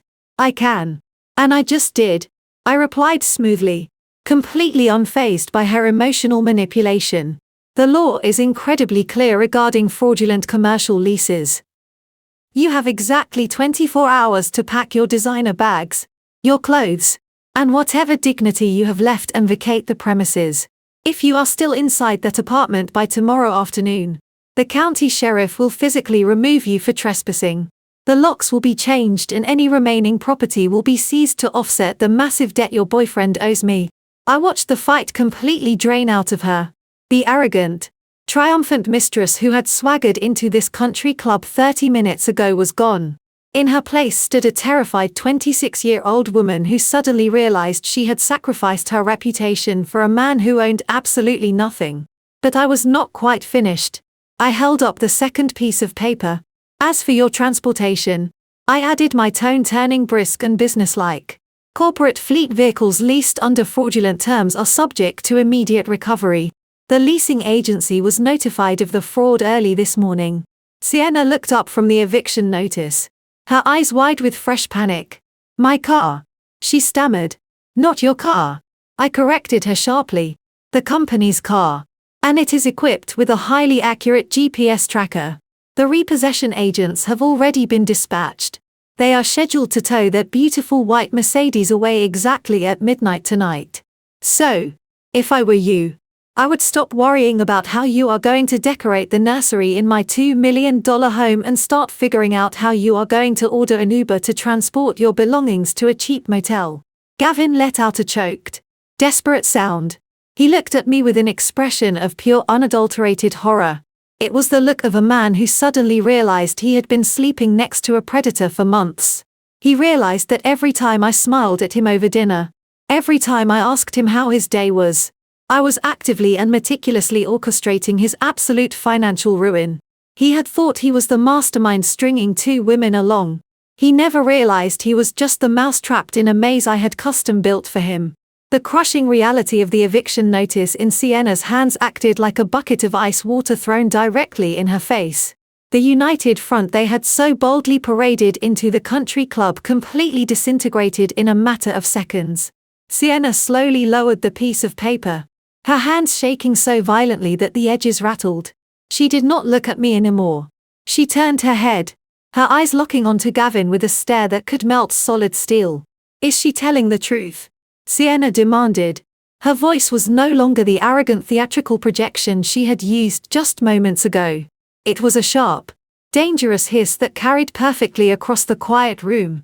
Gavin swallowed hard, his Adam's apple bobbing nervously against his collar. He looked frantically around the room, painfully aware that his vice president and his entire corporate team were watching this absolute meltdown with unblinking scrutiny. He took a hesitant step towards Sienna, reaching out with both hands in a placating gesture as if he were trying to calm a wild animal that was about to strike. Sienna, sweetheart, you need to lower your voice, Gavin whispered loudly, the sweat now visibly dripping down his temples and ruining his perfect hair. People are staring at us. We can figure all of this out later when we are alone. Let us just leave quietly. Sienna did not lower her voice. She stepped forward and forcefully shoved both of her hands against his chest, pushing him back. Do not tell me to lower my voice, she shrieked, the sound echoing harshly through the massive ballroom. Did you lease that apartment under a fake company name? Did you use stolen money to rent my car? Tell me right now. Gavin, are we being thrown out on the street tomorrow afternoon? Gavin stumbled back, his tailored suit jacket rumbling awkwardly. He threw a desperate pleading look at his colleagues, but the men he had spent years drinking with and trying to impress were actively taking steps backward, physically distancing themselves from his toxic fallout. Finding no allies in the crowd, Gavin turned back to Sienna, shifting rapidly into the only survival mode he knew, the slick, fast-talking corporate salesman. Okay, listen to me, Gavin said, raising his hands again, his voice dropping into a smooth, practiced cadence. Claire is just playing dirty legal games because she is a bitter woman. Yes, Technically the apartment is leased. But that does not matter in the long run. It is a temporary inconvenience. You know who I am. You know exactly what I bring to the table. I am the regional director of sales for one of the biggest tech firms in this entire state. Sienna let out a breathless, hysterical laugh. You are a director who does not even own the car he drives to work. She countered, waving the eviction notice directly in his sweating face. You lied to me for months. You promised me a luxury life and now I am going to be completely homeless with a baby on the way. You are not going to be homeless. Gavin shot back, his voice rising in volume as his fragile ego took another direct public hit. He puffed his chest out, desperately trying to inflate his own worth in front of the silent judging crowd. You are completely overreacting to a piece of paper. Do you have any idea how much money I make? My base salary alone is massive and my executive stock options are scheduled to vest at the end of the next quarter. We are talking about hundreds of thousands of dollars in pure liquid cash. Just waiting for me. Sienna crossed her arms, her breathing shallow and rapid. She was looking at him not as her wealthy savior, but as a total stranger who had conned her into ruining her own life and reputation. We do not need that stupid downtown condo. Anyway. Gavin continued pacing in a tight circle, speaking faster and faster as he tried to aggressively sell her on a future that did not exist. I told you I wanted a real family home. We will just accelerate the timeline. We will go to the bank first thing tomorrow morning. With my corporate income and my upcoming fourth quarter bonus structure, they will approve us for a jumbo mortgage in seconds. We will buy a brand new mansion in the northern suburbs. A massive house with a huge yard for the baby. An even better house than the one Claire is sitting in. Gavin paused, wiping his forehead with the back of his hand, attempting to flash her a reassuring, confident smile that looked more like a grimace. This is just a bump in the road. Sienna, my income is more than enough to fix all of this by tomorrow afternoon. I am a top-tier earner. I can buy us anything we want. He was so deeply entrenched in his own corporate delusion that he actually believed his job was entirely secure. He thought this was merely a nasty domestic dispute that he could easily throw his future paychecks at to make it disappear. He had absolutely no idea that I had already severed his only remaining financial lifeline.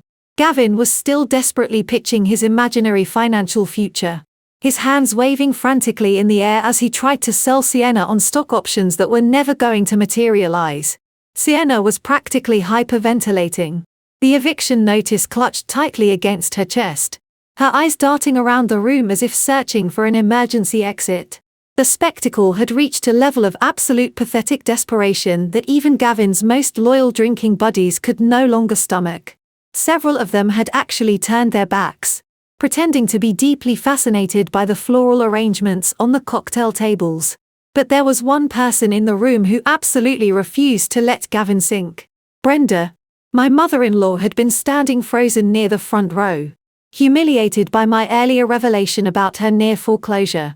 But the sudden mention of her future grandson being thrown out onto the street snapped her completely out of her shame. In Brenda's traditional, deeply twisted worldview, a male heir was the ultimate currency. It was the only thing that could repair her family's tarnished legacy. She was not about to let a little thing like corporate fraud and a 24-hour eviction notice jeopardize her precious new grandchild. Brenda marched purposefully across the dance floor. She pushed past her son, completely ignoring his frantic rambling, and stepped directly in front of Sienna. With a dramatic, highly performative gesture meant for the entire country club to witness, Brenda wrapped her arms around the younger woman. She pulled Sienna into a tight maternal embrace, smoothing her hand down the back of Sienna's emerald green silk dress. Sienna initially stiffened, surprised by the sudden physical contact from the woman who had just minutes ago been fiercely defending my marriage. But desperation makes strange bedfellows. Sienna slowly leaned into the hug, letting out a shaky sob, willingly accepting the life raft Brenda was throwing her. "Do not you cry, sweetheart," Brenda said, her voice loud and practically dripping with exaggerated maternal affection. "Do not you shed a single tear over this temporary nonsense. You are carrying my grandson. You are carrying the future of this family. I will absolutely not allow you to be treated this way. And I certainly will not let my grandson be born into instability just because of one bitter woman's vindictive legal games. Brenda pulled back slightly, gripping Sienna firmly by the shoulders and looking her directly in the eye. You do not need that tiny leased apartment anyway, she declared, waving a manicured hand dismissively in my direction. Let her have it. Let her keep her little pieces of paper. I have a much better solution. You and Gavin are going to pack your bags tonight and you are going to fly down to my townhouse in Florida. Sienna sniffled, wiping a tear away carefully to avoid ruining her makeup. Florida. She echoed a glimmer of hope, finally returning to her eyes. Yes, Florida, Brenda confirmed proudly, raising her chin. My beautiful property in West Palm Beach. It is spacious. It is right on the water and it is entirely ours. You can stay there as long as you need while Gavin sorts out this ridiculous financial mess. It will be the perfect place for you to relax. Get away from all this toxic energy and focus purely on a healthy pregnancy. The weather is gorgeous right now. It is a proper home for a growing family. Having secured her new alliance, Brenda slowly turned her attention back to me. The maternal warmth vanished from her face, instantly replaced by a scowl of pure, unfiltered hatred. She looked at me as if I were a pest that needed to be exterminated. You really think you have won, do you not? Brenda sneered, taking a step toward me to shield Gavin and Sienna. You think because you understand spreadsheets and legal loopholes that you are somehow superior to us. You can take your eviction notices. You can take your corporate bank accounts and your cold hard money. But at the end of the day, Claire, you are going to end up completely alone in that big house of yours. She gestured broadly to her son and his mistress. Gavin has something you will never understand. He has real family backing him up. We take care of our own. We protect our blood. When things get difficult, we do not throw our loved ones out on the street. We pull together. I am giving them my home because that is what a real mother does. You can try to strip him of his dignity, but you can never strip him of his family's support. Brenda crossed her arms over her chest, looking around at her country club friends with a triumphant, defiant glare. She had just publicly offered her most valuable asset to save her son. She felt like a martyr, a heroic matriarch stepping in to defeat the evil, calculating daughter-in-law. She genuinely believed her generous offer had checkmated my entire financial strategy. I did not interrupt her grand speech. I just stood there watching her dig a hole so incredibly deep that she would never ever be able to climb out of it. I looked past Brenda and made eye contact with Andre. My brother-in-law was already shaking his head, a slow predatory grin spreading across his face as he reached for the sleek leather folio tucked under his arm. He knew exactly what was coming next. Andre let out a laugh that started low in his chest and quickly filled the silent ballroom. It was not a polite chuckle. It was a deep, booming laugh of pure unfiltered amusement. The sound completely shattered the dramatic tension Brenda had just tried to build with her self-righteous speech about family loyalty. Brenda snapped her mouth shut, her chest heaving with indignation as she glared at my brother-in-law. I am so sorry, Andre said, holding up a hand as he struggled to compose himself. I really did not want to interrupt this beautiful, touching movie moment you are having here. Brenda, the whole family pulling together in a time of crisis narrative is incredibly moving. Truly, it brings a tear to my eye. But unfortunately, I have a very strict professional policy against letting people commit real estate fraud in public. Andre reached into his sleek leather folio and pulled out a silver iPad. He tapped the screen a few times, his large fingers moving with practiced deliberate speed. He walked at a leisurely pace across the dance floor, stopping right in front of Brenda, Gavin, and Sienna. The three of them stood froze in a united front of sudden intense anxiety. You see, Brenda. Andre began, his tone shifting from amused to sharply professional. When Claire told everyone that she bailed you out of your foreclosure 3 years ago, you made a massive, fundamentally flawed assumption.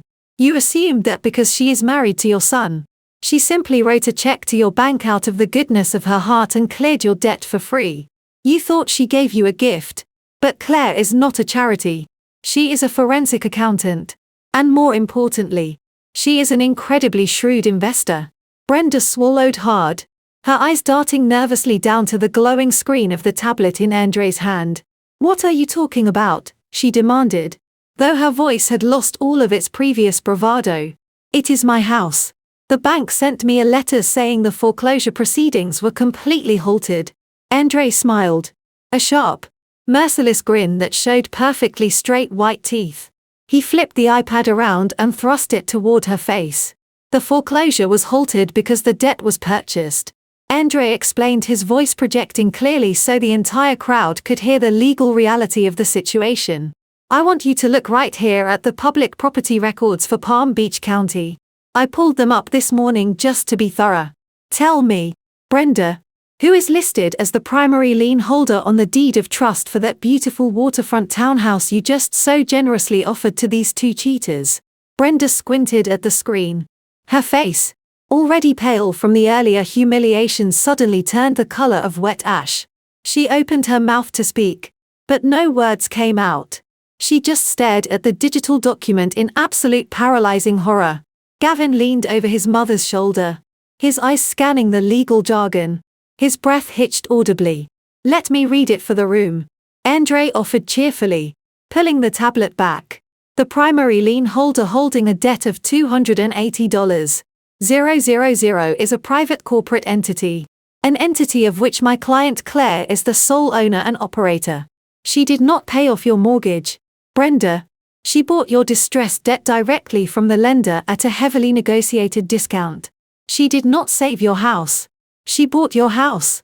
Sienna let out a sharp gasp, stepping away from Brenda, as if the older woman had suddenly caught fire. The luxurious Florida escape she had just pictured in her mind vanished into thin air. "What exactly does that mean?" Sienna asked, her voice trembling with fresh panic.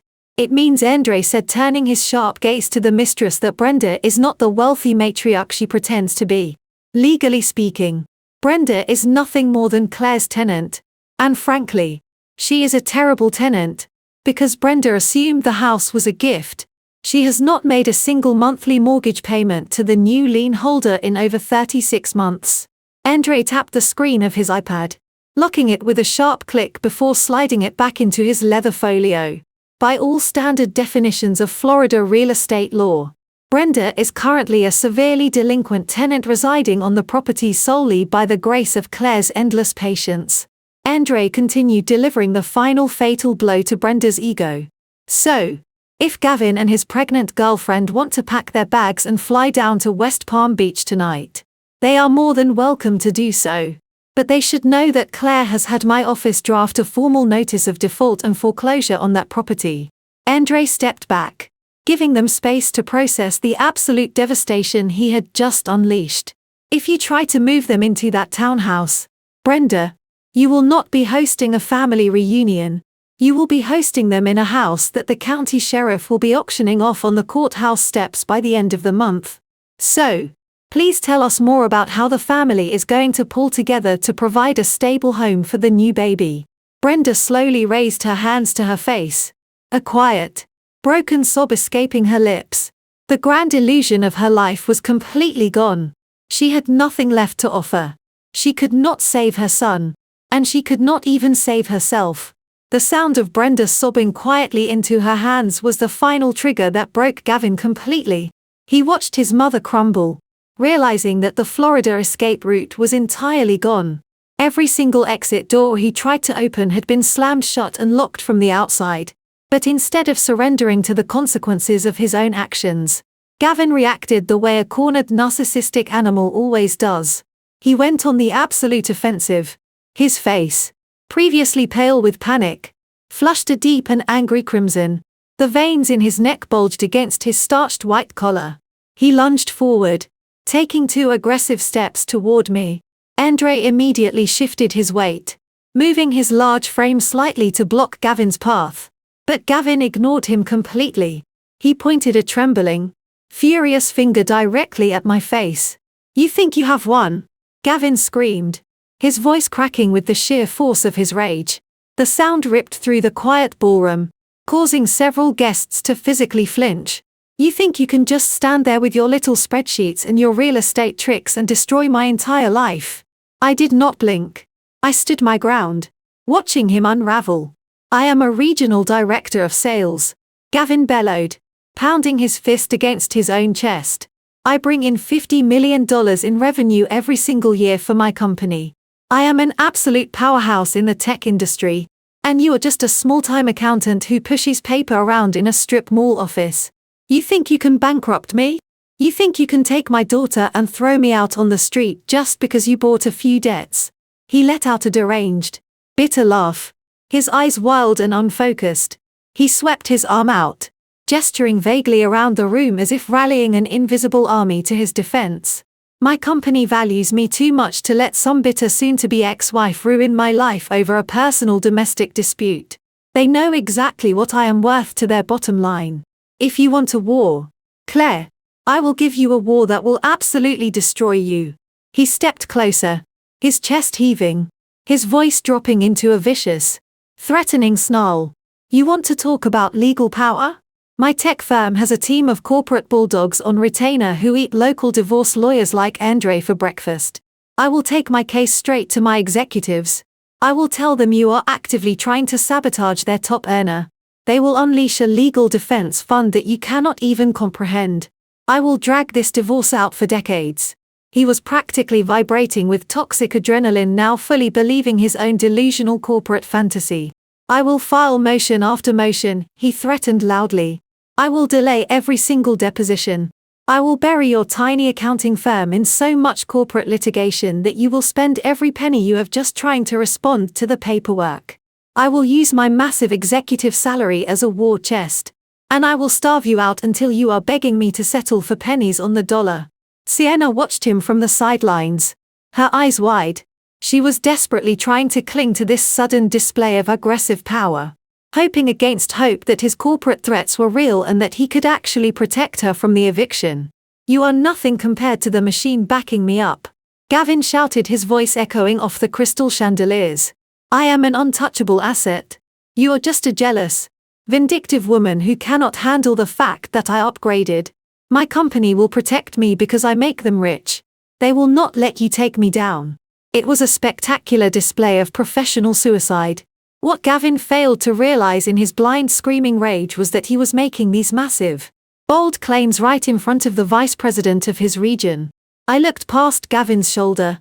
The vice president was standing near the cocktail tables, his arms crossed tightly over his chest. His face was not a picture of supportive corporate solidarity.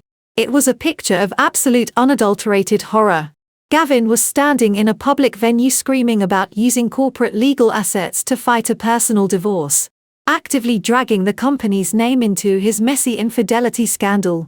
Gavin thought he was projecting strength. In reality, he was broadcasting massive liability to his employer.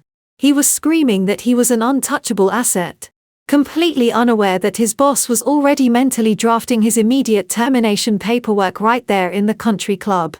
I let him scream until his throat was raw. I let him make every single threat, outline every single aggressive legal strategy, and boast about his massive untouchable tech salary. When he finally ran out of breath, he stood there panting, his chest heaving, waiting for me to show a single ounce of fear.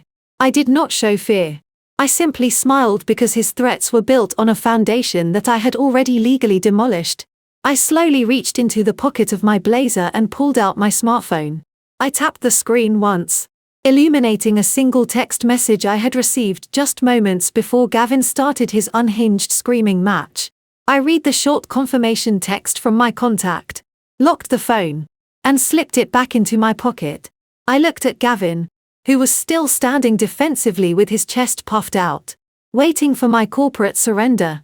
That is a truly impressive salary you have, Gavin, I said, my voice cutting cleanly through the lingering echo of his shouting. $50 million in annual revenue for the region, executive stock options, a massive fourth-quarter bonus structure. You really have painted the picture of an irreplaceable corporate titan, Gavin sneered mistakenly, interpreting my calm acknowledgement as a sign of his victory. Exactly, he snapped, adjusting his tie with a sharp, arrogant tug. So, I suggest you drop this entire eviction stunt back off my mother's property and let my lawyers draw up a fair settlement before I decide to completely crush you. I tilted my head slightly, studying his flushed, sweaty face. It really is an incredible financial portfolio. I continued smoothly. It is just an absolute shame that your entire compensation package is about to drop to zero. Gavin froze his hands, stalling midair. He dropped his arms back to his sides, his brow furrowing in deep angry confusion. What the hell are you talking about? He demanded, his voice dropping to a low, dangerous register. You see, Gavin, I explained, taking a slow, casual step toward the center of the dance floor.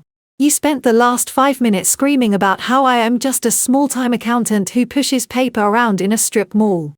You think my job is just balancing checkbooks and making sure small businesses file their quarterly taxes on time. You never actually took the time to understand what a forensic accountant does. I turned slightly, addressing the room, but specifically keeping the vice president of sales in my peripheral vision. When a spouse suspects financial infidelity, they hire someone like me to look for hidden marital assets, I said, keeping my tone highly educational. We look for secret bank accounts, hidden credit cards, and cash withdrawals meant to conceal a second life. That is the standard protocol. I turned back to Gavin, locking eyes with him. But when I audited you, I did not just look for the money you stole from our joint accounts. I pulled the thread on every single digital transaction you have authorized over the last 24 months. A forensic accountant does not stop when they find the mistress's apartment lease. We follow the money until the trail completely ends. We find all the hidden money. Gavin's face went from flushed red to a sickly translucent white. The aggressive corporate bulldog posture he had just been faking completely collapsed. He suddenly looked like a terrified child who had just realized the monster under the bed was entirely real. You used your position as regional director to bypass standard internal audits, I stated, my voice ringing out with absolute undeniable clarity. You knew exactly which financial thresholds required a second signature from the executive board, and you deliberately kept your fake vendor invoices just a few hundred below that limit. It was actually a very clever systematic approach. You submitted hundreds of microtransactions classifying them as regional marketing expenses, client retention dinners, and software licensing fees. The silence in the ballroom was absolute. Even Brenda had stopped her quiet sobbing, her head jerking up to stare at me in shock.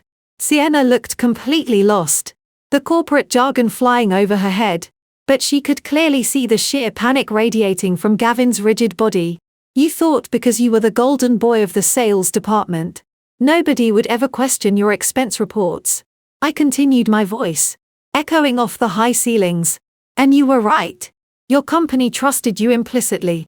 They never looked twice at the paperwork you submitted. But when I discovered the holding company you set up to lease Sienna's downtown condo, I realized that the monthly rent was not coming from your personal checking account. It was coming directly from a vendor account registered to your employer. Gavin opened his mouth, but no sound came out. His lips moved soundlessly, his eyes wide with absolute primal terror. You did not just steal from me, Gavin, I concluded softly, delivering the final fatal blow. You stole from them. And when you steal from a multi-million-dollar tech corporation, they do not just fire you. They make an example out of you. The silence that followed my statement was absolute and suffocating. Gavin looked as though all the blood had been drained from his body. His mouth was slightly open, but the arrogant corporate threats had completely dried up in his throat. I did not give him a single second to recover. I turned my body slightly so that I was addressing not just him, but the entire group of his tech colleagues gathered near the bar, including his highly attentive vice president. I want to explain exactly how sloppy you were, I said, making sure my voice carried a clinical detached authority. When I gained legal control of the holding company leasing Sienna's apartment, I naturally ran a full audit on its incoming cash flow. I expected to find your personal checking account. Instead, I found a tangled web of wire transfers originating directly from your employer's accounts payable department. Gavin took a weak step backward, his hands trembling at his sides. you created for separate shell companies over the last 2 years. I continued ticking them off on my fingers. You gave them names that sounded perfectly legitimate to a passing corporate auditor. Cloud Data Solutions, Synergy Software Integration, and 2 others. You set up fake vendor profiles in your company's procurement system. And then every single month for 24 solid months, you submitted fake invoices for non-existent software upgrades and phantom client relationship management tools. A collective gasp rippled through the group of tech executives. One of the senior account managers dropped his glass of bourbon onto a cocktail table, the liquid splashing over the edge. But he did not even look down. The vice president took a sharp, aggressive step forward, his eyes burning with a sudden, furious realization. You approved your own invoices, I stated clearly, laying the truth bare for his boss to hear.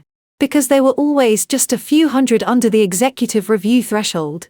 The automated accounting system paid them out directly to your shell companies.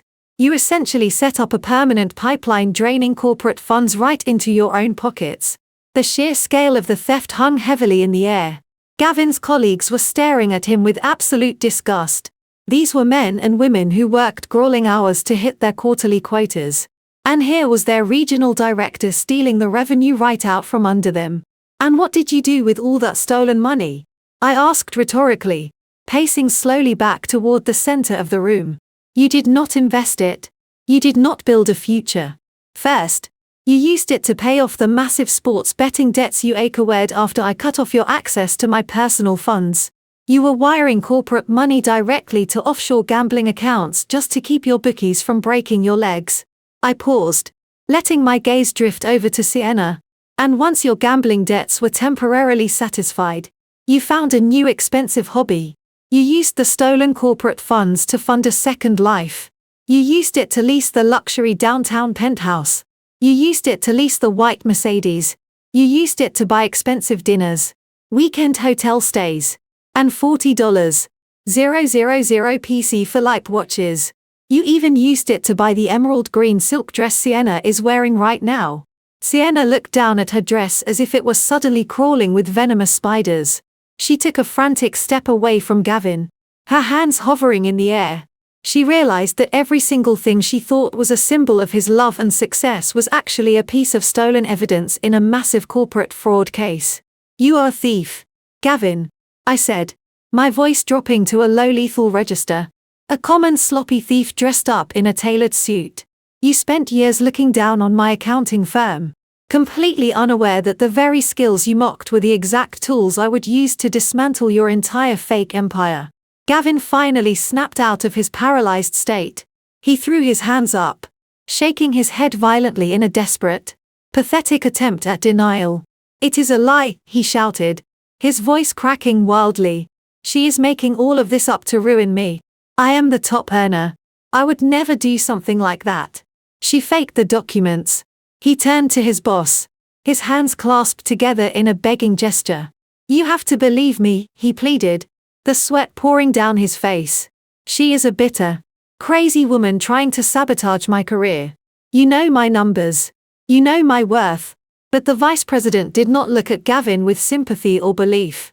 He looked at Gavin with the cold, calculating fury of a corporate executive who had just realized his department was hemorrhaging money. The vice president did not say a word. He simply reached into his jacket pocket, pulled out his cell phone, and stared at Gavin as if Gavin were already a ghost. The vice president did not need to make a phone call to alert the authorities. He had already set the trap in motion before he even walked into the Oakwood Country Club this afternoon. As if responding to an unseen cue, the heavy oak double doors of the ballroom suddenly swung open with a resounding thud. Every single head in the room turned toward the entrance. It was not the catering staff bringing in Lily's birthday cake. It was 2 uniformed police officers. They stepped into the room with grim professional expressions, their hands resting cautiously near their duty belts. The low murmur of the crowd died instantly. The only sound in the massive ballroom was the heavy synchronized thud of the officers' boots as they walked across the hardwood floor heading straight toward the center of the room. The reality of the situation crashed down on Gavin like a physical blow. He stumbled backward, his knees buckling slightly, And he reached out to grip the edge of a cocktail table just to keep himself standing. Sienna pressed a trembling hand against her mouth, a muffled sob escaping her lips as the officers bypassed the stunned country club guests and stopped directly in front of Gavin. The vice president finally stepped away from the group of executives and walked over to join the police. He looked at Gavin, the mask of corporate professionalism completely gone, replaced by raw absolute fury. He did not yell. He did not scream threats like Gavin had. He spoke with the chilling measured precision of a man who was surgically removing a cancer from his organization. "Are you Gavin?" one of the officers asked, his voice deep and authoritative, carrying easily in the silent room. Gavin could not even manage a coherent word. He nodded weakly, his eyes darting frantically between the police, his boss, and me. He looked exactly like a man who was watching the entire structure of his life collapse into dust. "Sir," the officer continued, unhooking a pair of steel handcuffs from his belt, "we have a warrant for your arrest regarding multiple counts of corporate wire fraud and felony embezzlement. I am going to need you to turn around and place your hands behind your back." Gavin's face contorted in sheer panic. He looked desperately at his boss, his hands raised in a pathetic gesture of surrender. "You cannot do this," he pleaded, his voice a broken, raspy whisper. "I am a regional director. I have an expense account. It was just an accounting error. I can pay it back. I will write a check right now. Do not do this to me in front of everyone." The vice president shook his head slowly, a look of profound disgust crossing his face. "You do not have the money to pay it back." "Gavin," he said coldly, "Claire sent me the complete forensic dossier 48 hours ago. We have spent the last 2 days verifying every single fake invoice and every single shell company you set up." The vice president took a step closer, towering over the broken man.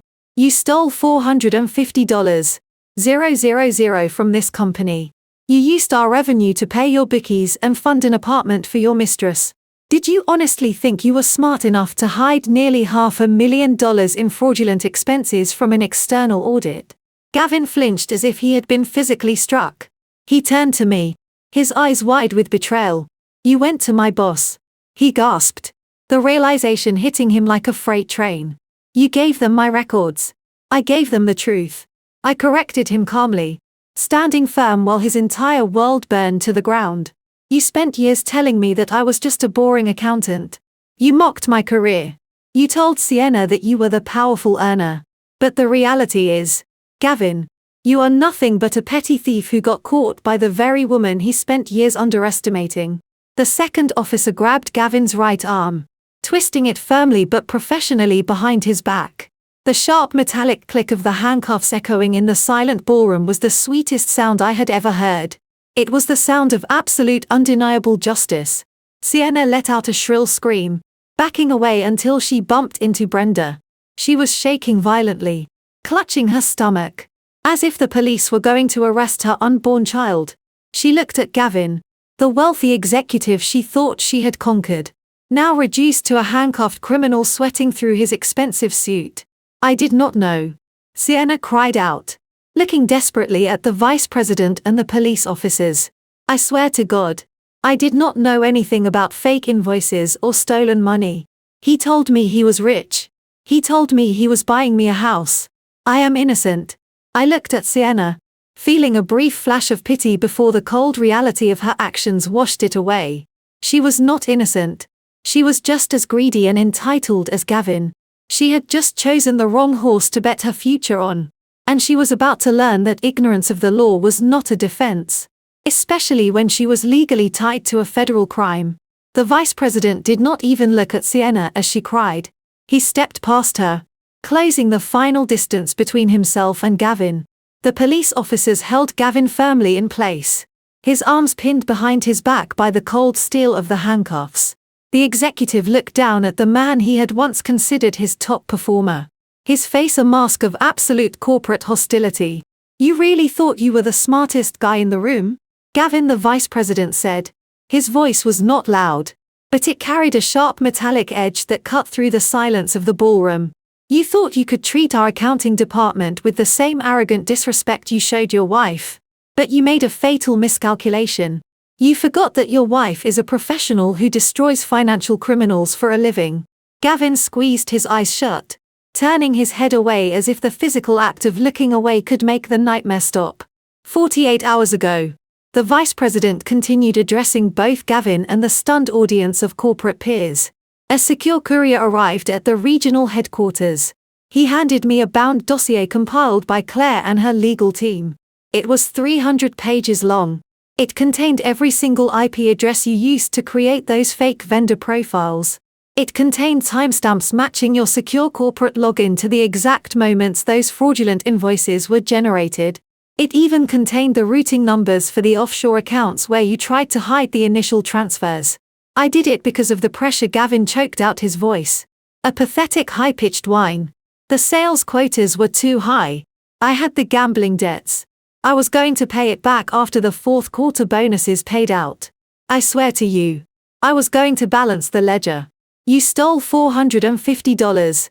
000. The vice president snapped his composure, finally cracking to reveal his intense rage. You do not balance a ledger after stealing nearly $500,000. You committed corporate wire fraud across state lines. You used our internal servers to embezzle funds from the operational budget. Gavin slumped forward, only kept upright by the firm grip of the two police officers. Take my stock options, Gavin begged, tears finally spilling over his eyelashes and streaming down his flushed cheeks. Cancel my unvested shares. Liquidate my 401k plan. Just keep this internal. If you fire me, I can go somewhere else and pay you back every month. If you let the police take me, the company loses the money forever. Please, just let me resign quietly. The vice president laughed a harsh, humorless sound. Resign quietly. Gavin, you are completely delusional. This is no longer a human resources issue. This is not a civil dispute or a messy divorce where you get to negotiate a settlement and walk away. You committed a massive federal crime. Our legal department contacted the Federal Bureau of Investigation and the Securities and Exchange Commission the second we verified Claire's documents. The mention of federal agencies sent a visible shockwave through the crowd of tech executives. The men and women who had been drinking expensive bourbon with Gavin just an hour ago were now taking physical steps backward, desperately trying to distance themselves from the blast zone. Several of them reached into their pockets, quietly pulling out their phones, likely deleting his contact information and frantically reviewing their own department budgets. The board of directors held an emergency meeting yesterday morning. The vice president explained, his tone returning to that cold surgical precision. You were officially terminated for cause effective immediately. Your stock options are voided. Your retirement accounts are frozen pending federal review. The company is pressing maximum criminal charges and we will be fully cooperating with the federal prosecutors to ensure you serve real significant time in a federal penitentiary. Gavin let out a low guttural moan. His legs completely gave out and the officers had to hoist him up by his armpits to keep him from collapsing onto the polished hardwood floor. The arrogant, wealthy executive who had strutted into the Oakwood Country Club demanding half of my business and the sale of my $2 million home was entirely gone. He was nothing but an exposed criminal, publicly stripped of his title, his income, and his freedom. I watched him hang his head, thoroughly destroyed by his own greed. He had wanted a war. He had threatened to use his massive corporate power to crush me. Instead, I had simply handed his own employer the exact weapons they needed to annihilate him. But while Gavin was drowning in the reality of his federal charges, there was one person in the room who had not yet realized she was going down with the ship. I turned my gaze back to Sienna. She was still clutching her stomach, looking at the police officers with wide, terrified eyes, completely unaware of the legal bomb I was about to drop directly into her lap. The two uniformed officers hauled Gavin firmly to his feet. He was completely dead weight, his expensive leather shoes dragging slightly against the polished hardwood floor. The sharp metallic ratcheting sound of the handcuffs tightening around his wrists seemed to break the hypnotic trance that had paralyzed the rest of the room. As the officers adjusted their grip on his arms, the sheer terrifying reality of the situation finally breached Sienna's thick wall of denial. She took a sudden frantic step backward, her high heels catching slightly on the edge of the dance floor. She bumped hard into a cocktail table, sending a glass of ice water crashing to the ground. But she did not even glance down at the shattered glass. Her wide, panicked eyes were locked entirely on the police officers and the vice president. I had absolutely nothing to do with any of this, Sienna cried out, her voice cracking into a high, hysterical pitch. She threw her hands up in the air, physically distancing herself from the man she had just boldly claimed as her soulmate. I am just his administrative assistant. I answer his phones. I organize his calendar. I fetch his coffee. I do not touch the billing software.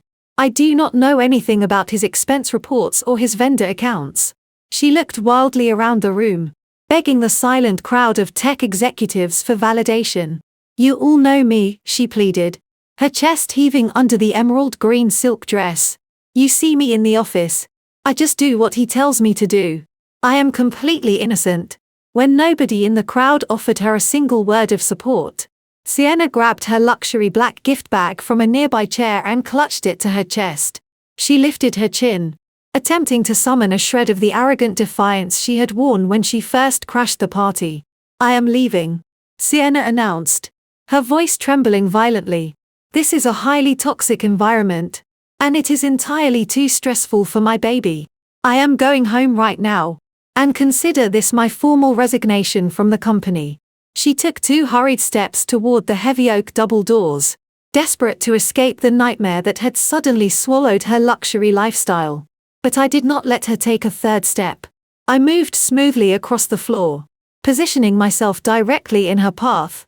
You are not going anywhere, Sienna, I said, my voice low, steady, and completely devoid of sympathy. Walking away from an active crime scene is generally considered a very poor legal strategy, especially when you are the primary suspect.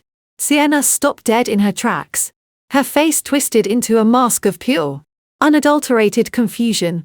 Suspect, she repeated, shaking her head aggressively. Are you completely insane? I just told you I do not handle his money. I did not steal a single dime from that company. I folded my arms across my chest and looked at her with the clinical detachment of a professional auditor, examining a highly flawed spreadsheet. You really do not understand how corporate fraud works, do you? I asked calmly.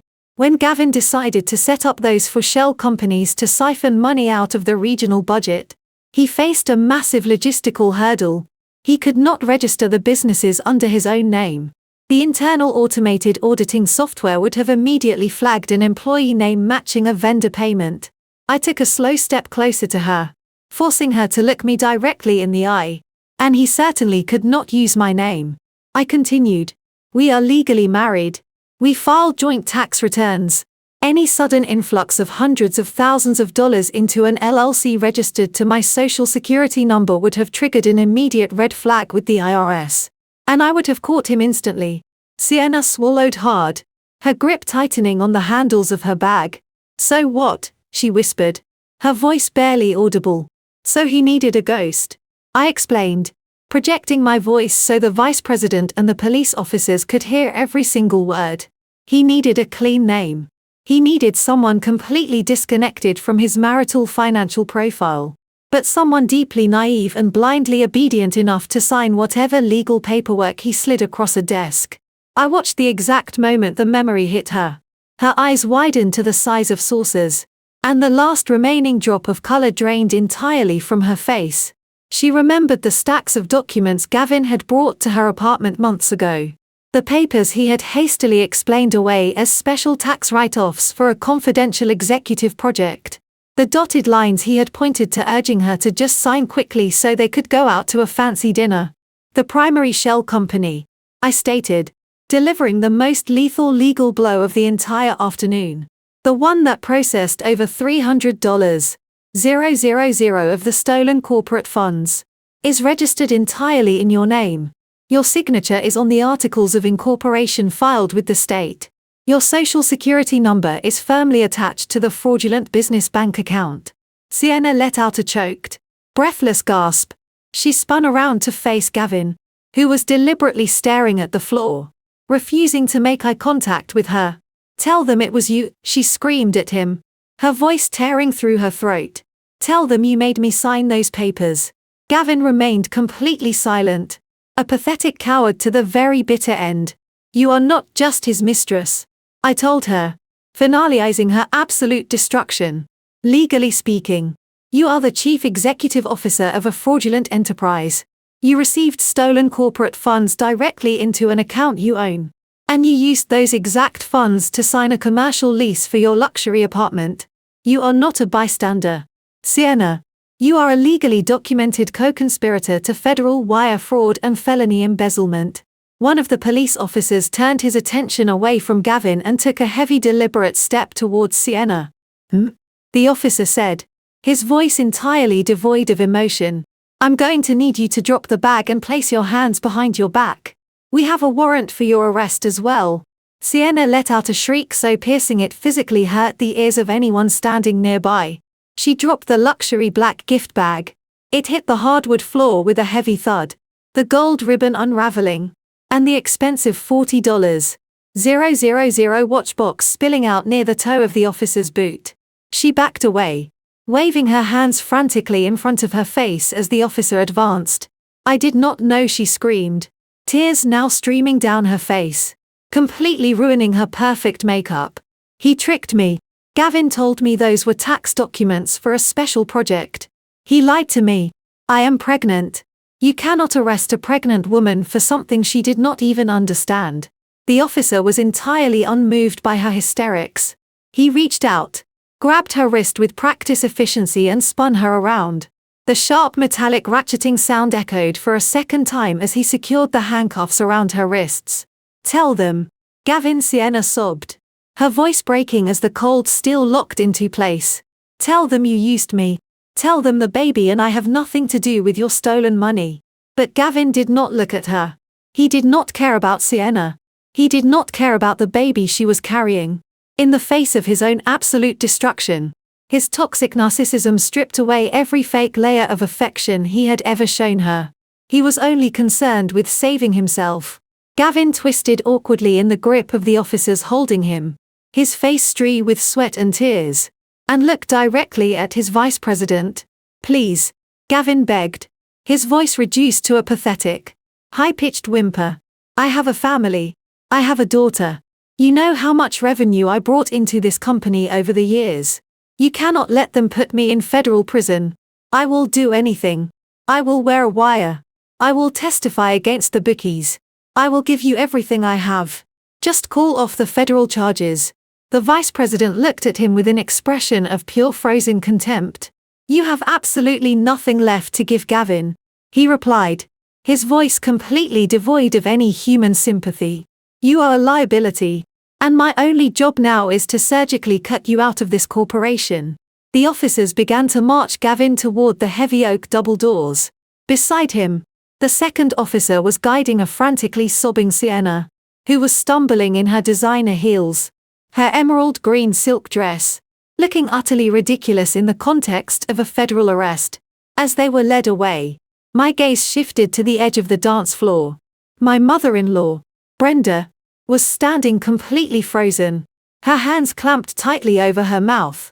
She had watched her golden boy, the son she believed could do absolutely no wrong, beg like a cornered rat, and throw his pregnant mistress directly under the bus. The grand illusion of her life finally and permanently shattered. The realization crashed down on her all at once. Her son was not a wealthy, powerful executive. He was a federal criminal facing years behind bars. The Florida townhouse she loved so dearly was not a family asset. It was a foreclosed property owned by the daughter-in-law she had spent a decade treating like garbage. She had no money, no social standing, and now no family to protect her. Brenda let out a low, hollow gasp. Her knees buckled beneath her. She did not faint gracefully. She collapsed heavily into one of the folding chairs near the cocktail table. She buried her face in her hands, her shoulders shaking with violent silent sobs. None of her wealthy country club friends stepped forward to comfort her. They all turned their backs, entirely unwilling to be associated with such a spectacular public disgrace. She was entirely alone, left to drown in the massive ocean of debt and deception she had actively helped create. I stood in the center of the silent ballroom, watching the final pieces of their arrogant empire crumble into absolute dust. The guests were motionless, fully processing the staggering magnitude of the financial and legal execution they had just witnessed. Gavin had walked into this party fully expecting to strip me of my dignity, my home, and my business. Instead, he was being hauled out in chains, stripped of his freedom and his future. The sheer arrogance that drove him to flaunt his affair in public was the exact catalyst that guaranteed his ultimate downfall. He had built his entire life on a foundation of lies, manipulating everyone around him for his own selfish gain.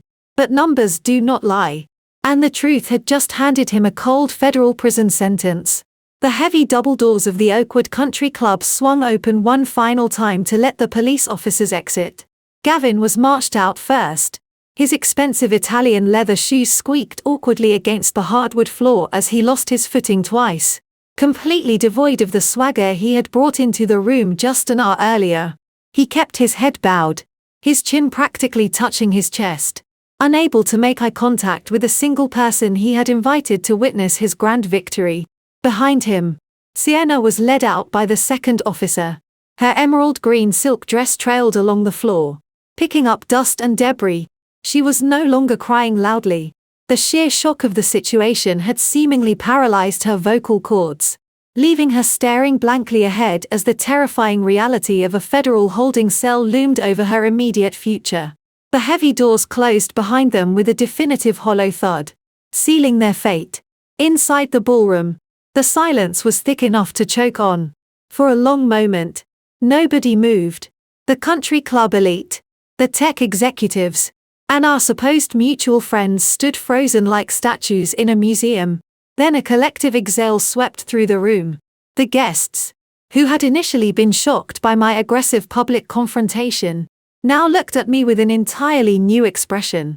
It was a mixture of profound respect and genuine absolute terror. I had not just aired dirty laundry. I had surgically dismantled a dangerous fraud right in front of them. Several of Gavin's co-workers, men who had previously humored his arrogant stories, nodded at me silently. They recognized that my forensic audit had ultimately stopped a massive financial bleed that could have jeopardized their own departmental budgets and year-end bonuses. I was no longer the crazy, overworked wife Gavin had tried to paint me as. I was the smartest person in the room. In the corner, Brenda remained slumped in her chair. Her quiet sobs were the only sounds disrupting the heavy quiet. Not a single person from her precious high society circle walked over to offer her a tissue or a comforting hand. The women she had played tennis with for years actively turned their shoulders away from her, sipping their drinks and pretending she did not exist. In their ruthless social hierarchy, financial ruin and federal criminal charges were highly contagious diseases. And Brenda was patient zero.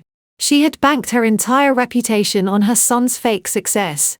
And now she was left to pay the ultimate social price. Completely alone. I felt no urge to comfort her.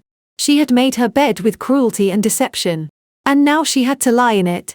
Andre stepped forward, breaking the frozen tableau. He casually adjusted his charcoal suit jacket and walked over to where the vice president of sales was standing. The executive was still staring at the closed door as his jaw tightly clenched as he mentally calculated the massive public relations nightmare his company was about to face. Andre reached into his breast pocket and produced another sleek silver business card. He extended it toward the vice president. The corporate fallout from this is going to be incredibly messy, Andre said, his tone shifting back to the smooth professional cadence of a top-tier litigator. When your corporate counsel needs to untangle the marital assets from the stolen company funds, have them call my direct line. I am handling the divorce proceedings and Claire has authorized full transparency with your internal audit team. We want to make sure the company recovers what it is legally owed. The vice president looked at Andre, then looked down at the silver card. He took it, sliding it carefully into his own pocket. He gave Andre a firm, respectful nod. I appreciate that, the vice president replied, his voice gruff but sincere. Then he looked across the floor directly at me. And I appreciate you bringing this to us. Claire, you saved us from bleeding another $500,000 by the end of the fiscal year. If you ever want to leave private practice and head up a corporate risk management department, you let me know. I gave him a polite, tight smile, acknowledging the massive professional compliment, though I had absolutely no intention of ever working under a corporate umbrella again. With the legal and corporate business officially concluded, I turned my attention back to the physical space of the ballroom.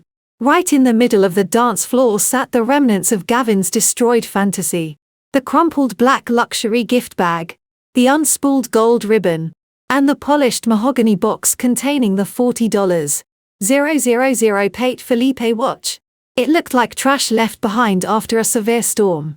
I caught the eye of the country club's catering manager, who was hovering nervously near the kitchen doors. I raised my hand and gave him a sharp, clear signal. He hurried over immediately, accompanied by 2 staff members. "Could you please clear this mess off the floor?"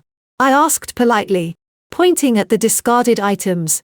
"And please secure the watch box in the manager's office safe until the federal authorities come to collect it as evidence." The staff nodded quickly, sweeping the physical evidence of Sienna's presence into a bag. Within seconds, the floor was completely spotless again, the expensive debris whisked away as if it had never even existed. I took a deep cleansing breath, feeling the thick toxic energy finally begin to dissipate from the massive ballroom. The air instantly felt lighter, cleaner, and entirely mine. The heavy burden of carrying the truth for 3 grueling months was finally lifted off my shoulders. I turned my gaze up to the DJ booth. The young man was still standing rigidly behind his soundboard, staring at me with wide, completely awake eyes. "You can turn the music back on now," I instructed him, my voice warm and genuinely relaxed for the first time all afternoon. "We have a birthday party to finish." The upbeat pop music flooded the ballroom once again, breaking the stiff, uncomfortable tension that had settled over the Oakwood Country Club. It was surreal how quickly the atmosphere shifted. The catering staff immediately resumed circulating with silver trays of appetizers, their faces carefully blank. The tech executives and country club members slowly drifted back toward the bar, their voices kept to hushed, frantic whispers. They were actively dissecting every single moment of the spectacular downfall they had just witnessed. But whenever my gaze swept past them, they offered me polite, deeply respectful nods. Nobody dared to approach me. I had just demonstrated a level of calculated ruthlessness that terrified them, and that was exactly how I wanted it to remain. I did not need their fake sympathy. I only needed their absolute silence. I turned away from the main floor and walked down the long carpeted hallway leading toward the children's entertainment wing. The heavy bass of the ballroom faded, replaced by the cheerful, chaotic electronic chiming of arcade cabinets. I pushed open the glass door and stepped into the dim neon-lit room. It was an entirely different world. A dozen 7-year-olds were running frantically between air hockey tables and racing simulators, clutching massive handfuls of paper prize tickets. I spotted my daughter Lily standing on her tiptoes at the end of a glowing skee ball lane.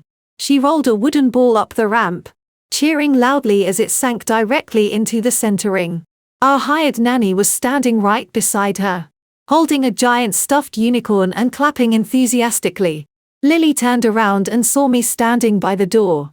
Her face lit up with pure unadulterated joy. She dropped her remaining arcade tokens and ran across the patterned carpet, throwing her arms around my waist. "Mommy, I got the high score," she announced proudly, her eyes shining. "Are we going to do the cake soon?" I knelt down, wrapping my arms tightly around her small shoulders, breathing in the sweet scent of vanilla frosting on her cheek. "Yes, sweetheart," I smiled, smoothing a stray lock of hair behind her ear. "We are going to have the biggest piece of chocolate cake in just a few minutes. I just wanted to come see how many tickets you won." I looked up at the nanny and gave her a subtle, reassuring nod. She exhaled a quiet breath of relief, understanding instantly that the storm outside had passed and the perimeter was completely secure. Lily had not heard a single shout. She had not seen the police officers. She had no idea that her father had just been marched out of the building in federal handcuffs. She was completely insulated from his toxic destruction, safe and happy in the world I had meticulously protected for her. I stood back up, watching Lily sprint back to the skee-ball machine. As I leaned against the doorframe, a profound sense of peace washed over me. Society places a massive unfair burden on women when it comes to betrayal. When a husband cheats the world fully, expects the wife to completely fall apart, they expect us to scream in parking lots, to confront the mistress in public, to cry uncontrollably, and to fight desperately for a man who has already proven he is entirely worthless. The world loves a hysterical woman because she is easy to dismiss, but I chose a different path. The absolute sweetest revenge does not require raising your voice. It does not require pulling hair or throwing drinks in a crowded restaurant. True lasting revenge is simply weaponizing the truth. It is stepping back and allowing incredibly arrogant people to blindly trigger their own legal and financial execution. Gavin and Sienna thought they were untouchable because they believed their own lies. They thought their entitlement was a shield. But entitlement is actually a massive blind spot. It makes people sloppy. It makes them sign fraudulent commercial leases without reading the fine print. It makes them submit fake corporate invoices because they think they are smarter than the automated system. I did not destroy Gavin. I merely collected the receipts and handed them to the people he had stolen from. He built his own federal prison cell brick by brick, and I just happily provided the padlock. As for Brenda, she will spend the rest of her life living in the wreckage of her own shallow social climbing, evicted from her fake kingdom by the very woman she tried to banish. My accounting firm is thriving. My $2 million home is entirely legally secure.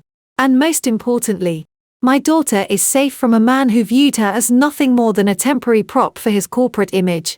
Tomorrow morning, Andre will file the divorce paperwork, and it will be the easiest legal victory of his entire career.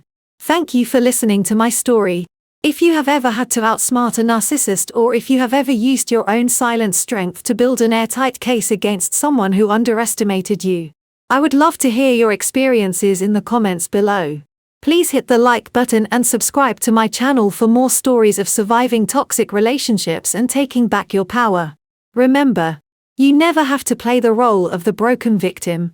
Sometimes the most powerful thing you can do is smile, stay quiet, and let them destroy themselves. The most profound lesson to take away from the story of betrayal and retribution is that true power does not lie in how loudly you can scream, but in how meticulously you prepare your truth. When faced with ultimate disrespect, a spouse parading their infidelity, and attempting to strip away your hard-earned livelihood, the natural human instinct is to react with explosive, uncontrollable emotion. Society often expects the wronged party to crumble into tears, beg for a rational explanation, or engage in a dramatic public shouting match. However, this story beautifully demonstrates that the ultimate defense against toxic narcissism is absolute emotional control backed by undeniable facts. Gavin and his mother thrived on fragile illusions. They built their confidence on fake wealth, assumed power, and the arrogant belief that they could easily manipulate the narrative. Their spectacular downfall was not brought about by a vicious emotional attack, but by the cold, hard reality of financial independence and strict legal boundaries. The protagonist taught us that knowing your worth isn't merely an emotional state. It is the practical application of protecting your assets, understanding your legal rights, and refusing to finance your own disrespect. Narcissists feed on chaotic emotional responses. By remaining completely silent during the discovery phase and strategically pulling the threads of the deception, the protagonist denied her abusers the satisfaction of seeing her break. Instead, she allowed their own greed, entitlement, and ignorance to set the trap. She simply stepped aside and let the weight of their own actions crush them. It is an empowering reminder that undeniable facts will always outlast loud gaslighting. Take a moment today to review your own financial boundaries and ensure your independence is completely secure. Then share this story to empower someone who might be fighting a silent battle of their own.